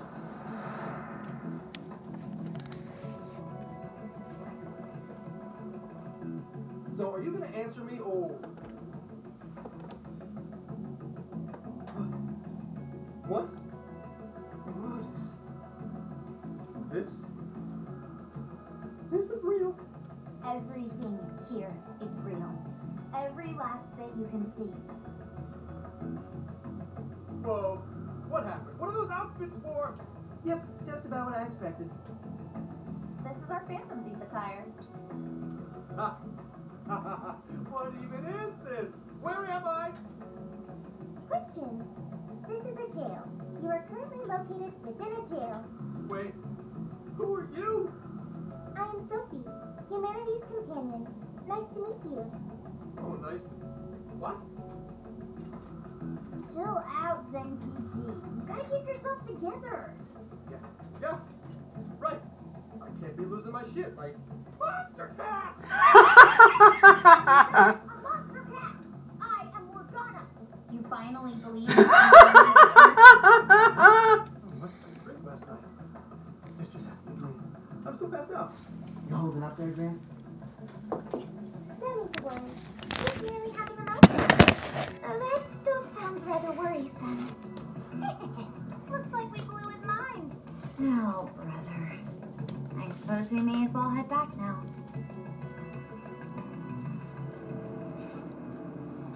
How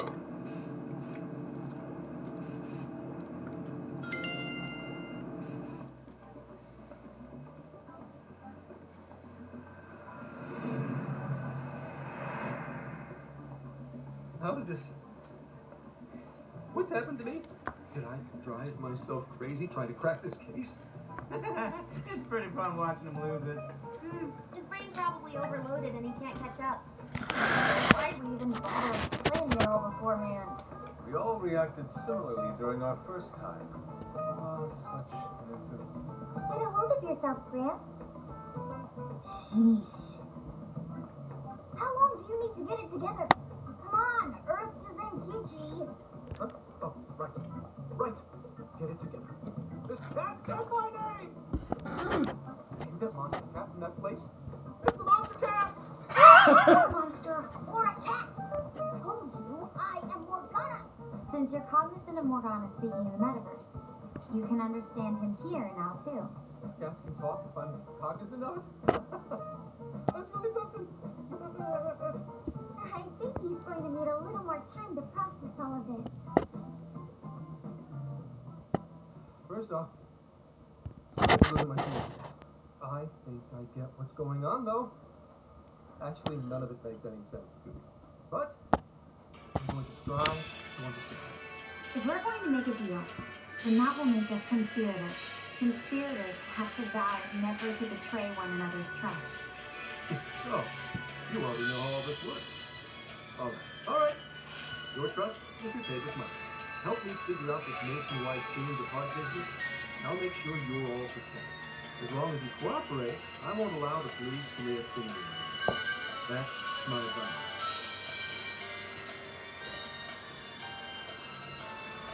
The Red Arrows. They were an RAF squadron from the 1960s.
You'll drop me off in the jail?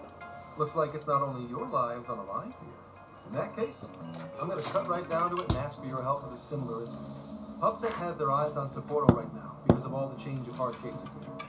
I need you in Sapporo Central City by August 8th. Why does it need to be the 8th? Our suspect's out of the country on a business trip until then. We're kicking off the investigation within the hour of their arrival back home. I see. Very well. So it's likely this suspect in Sapporo is another monarch, like Alice. That could be. So, I'd have to ask you guys. So, we're heading to Sapporo Central in Hokkaido, huh? This'll be quite the little trip for us. Word of caution. You'll definitely want to avoid any sort of public transportation. You're going to want to either drive or hook it. Why is that? You revived the Phantom Thieves to deal with Alice. Any potential monarch will have heard about it. The way they see it, you're a real problem. Especially if you go after their own design. They're definitely all on high alert now. They may even try to get rid of us. There's no way to know who's brainwashed until after they are. What if one of them was the pilot of your plane? But if we can't fly, how do we get to Sapporo? Find a car you can use. That'd be safe. You're not gonna set us up with one? Sorry, but I've got to keep this investigation top secret. Any aid would just leave a trail back to this deal of ours. Oh, and one more thing. Don't worry about the Alice thing. I'll fill you in once I'm done doing it. Well, here's the salt case. Same here, some. Right. Sorry I called you a monster cat. Oh, you'll be sorry. Okay. You didn't go crazy. This is real, Zenkichi.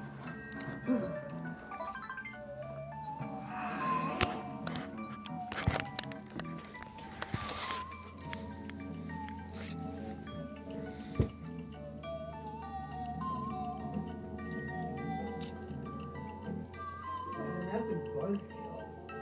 I mean, Hokkaido? Really? There goes our vacation down the drain. Stuff happening all over Japan anyways. Even if we do solve this one, we're just gonna get sent off to some other city. A traveling venture in cooperation with public security. I admit it doesn't sound all bad. We should stop by Kyoto as well. Find that silver lining, Molly. This trip isn't for our enjoyment. The case will still be our primary objective. But it's still summer vacation. Can't we have just a little fun? The eve is way off from now. We can still do all kinds of shit before then. Oh, I'd like to experience some regional cuisine. Yeah, excuse me, please.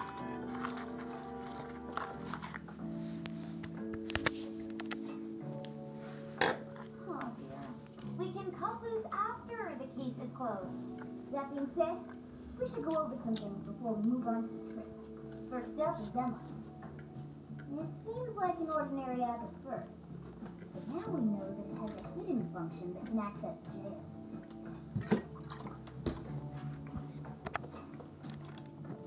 Yeah, totally the same thing. To think something like that is being used nationwide sends a chill down my spine. The app itself is fine though, right? I mean, you can just delete it if you want. Plus, all the keyword and friend list functions work fine. The app just let everybody slip into jails. Wouldn't the whole country basically be pure chaos already? We've all registered as friends on it, but that didn't do anything strange in and of itself. Where did this app come from anyway? It's run by a Japanese company called Yahoo. They're an international IT firm. We're talking tens of thousands of employees. That's quite the large-scale operation. With those numbers, we have to be a top-tier international enterprise. So is this some evil corporation making jails or something? But we can't use Emma the same way Alice did. Well, maybe that's because we all got your hearts. Or something. Moron. There's a possibility that Alice had a second version of Emma. What makes you say that?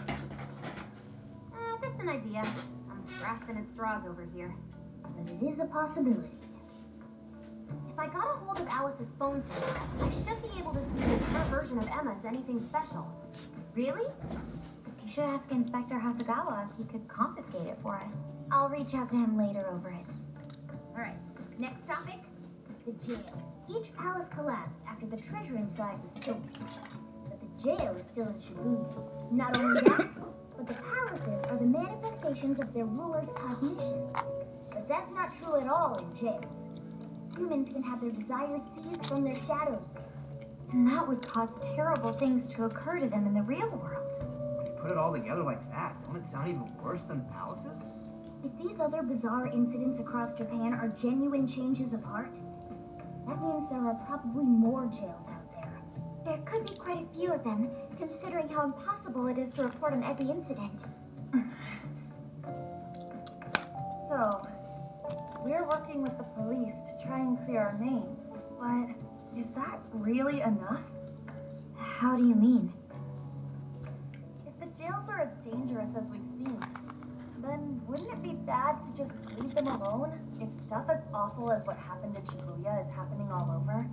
Aren't we the only ones who can stop it? That's right. You're absolutely right. Yes, it's our job to save people suffering helplessly. And give people courage.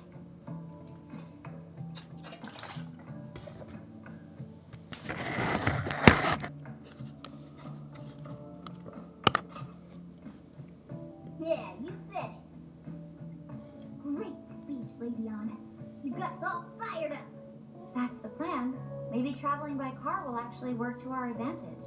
Right. We might find some more jails on the way to Sapporo. That works for me. A little bit of a jailbreak spree along the way. But how do we actually find the other jails?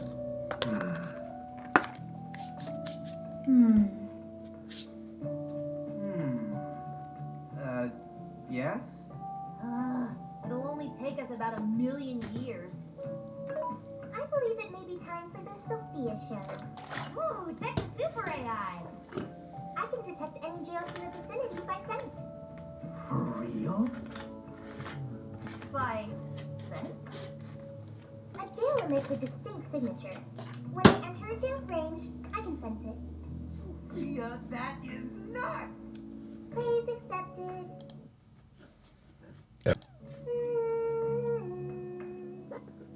There is still much we do not understand. But at least we now have a course of action. Yeah, this is gonna be...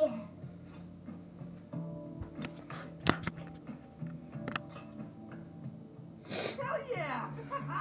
I am psyched! All that's left is to secure our transportation. If this is going to fit all of us, won't it have to be pretty big? We'll just have to rent something. Who knows what it'll cost us? Money is no object to us. The prize funds for my most recent contest entry have finally come. Oh, keep your snack money to yourself. Well, we could a deal with someone in the police. Maybe they'll help pay for our investigation. Nah, some pretty big transportation.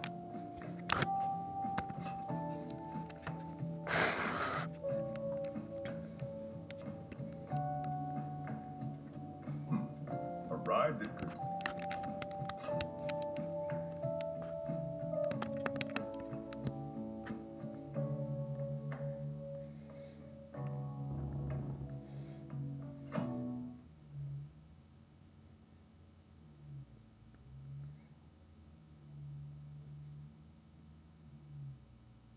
A camper? This is turning into some kind of coming-of-age flick. No worries. The boys are all sleeping on the roof. And we've got Makoto and her fist of justice with us if someone tries anything fun. Oh, and I'm very handy with an axe. Yeah.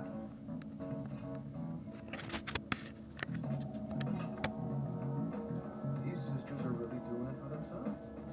Fine, whatever you gotta do. So, about what I asked for. Ah, right. Alice's phone. Here you go. Nice scores, Ankichi. Hey, that's important evidence. No breaking it. Got that?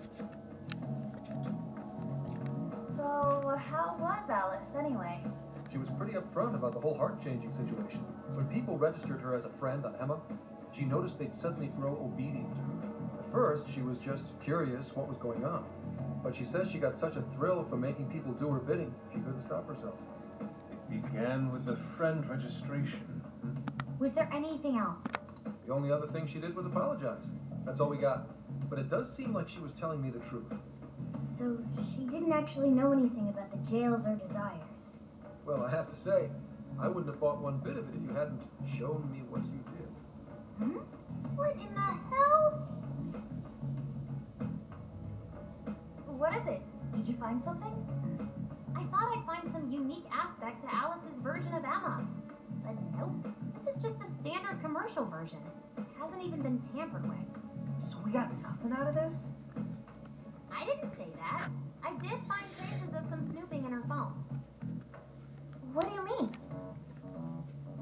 Someone was monitoring Alice's activity, either her smartphone usage in general or her Emma usage specifically. So, like...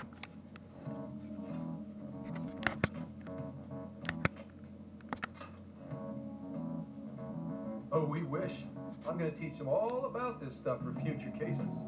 If it wasn't public security, does that mean there's still someone out there involved with this incident? Do you see anything revealing the monitor's origins? Somewhere within the country. That's all I get from this. Getting even that's quite the feat. You're real good, kid.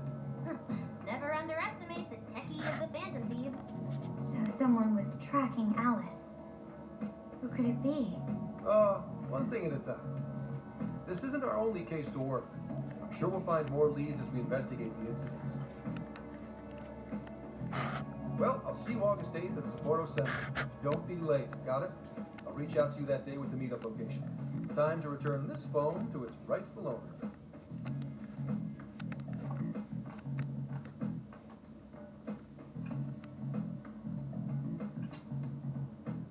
So Alice could put people in her jail because she was a monarch.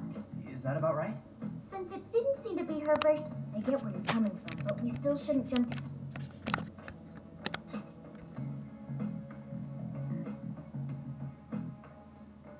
Yo,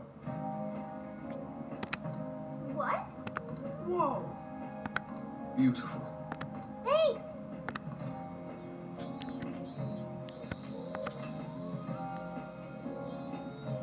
Come on. Mm-hmm.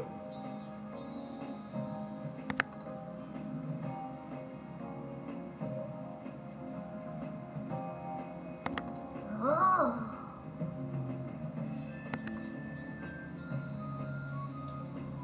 Wow!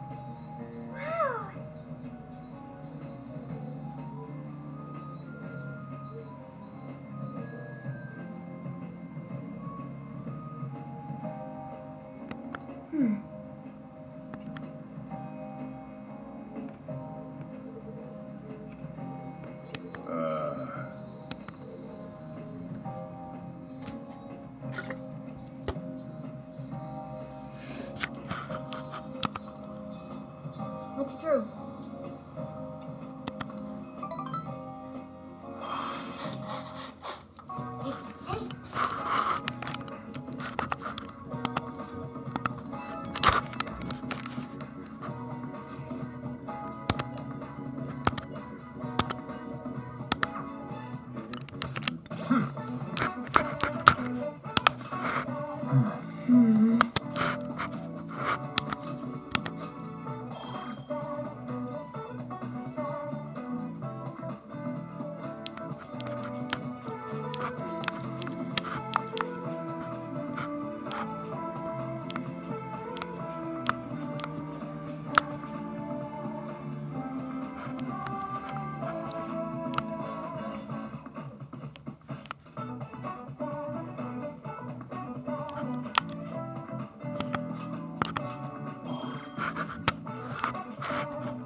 I should write something.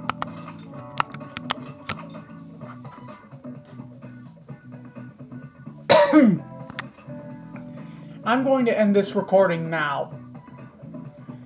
The total time I've been sitting here is probably 3 hours. And we've gotten a lot done in 3 hours, although it seems that the recording has been split in half for some strange reason. Maybe it happened when I switched the game into windowed mode instead of full screen to speed things up. Anyway, I need to clip out some stuff to make it shorter. And I know that's going to take some time. Anyway, this has been Orc Chef Cooker signing out. Thank you for watching this. And if you like what you saw, please like, comment, subscribe, and ring the bell for notifications. I'll try to upload this as much as possible. And now that I know that my controller can be used with this game, it'll make it that much easier.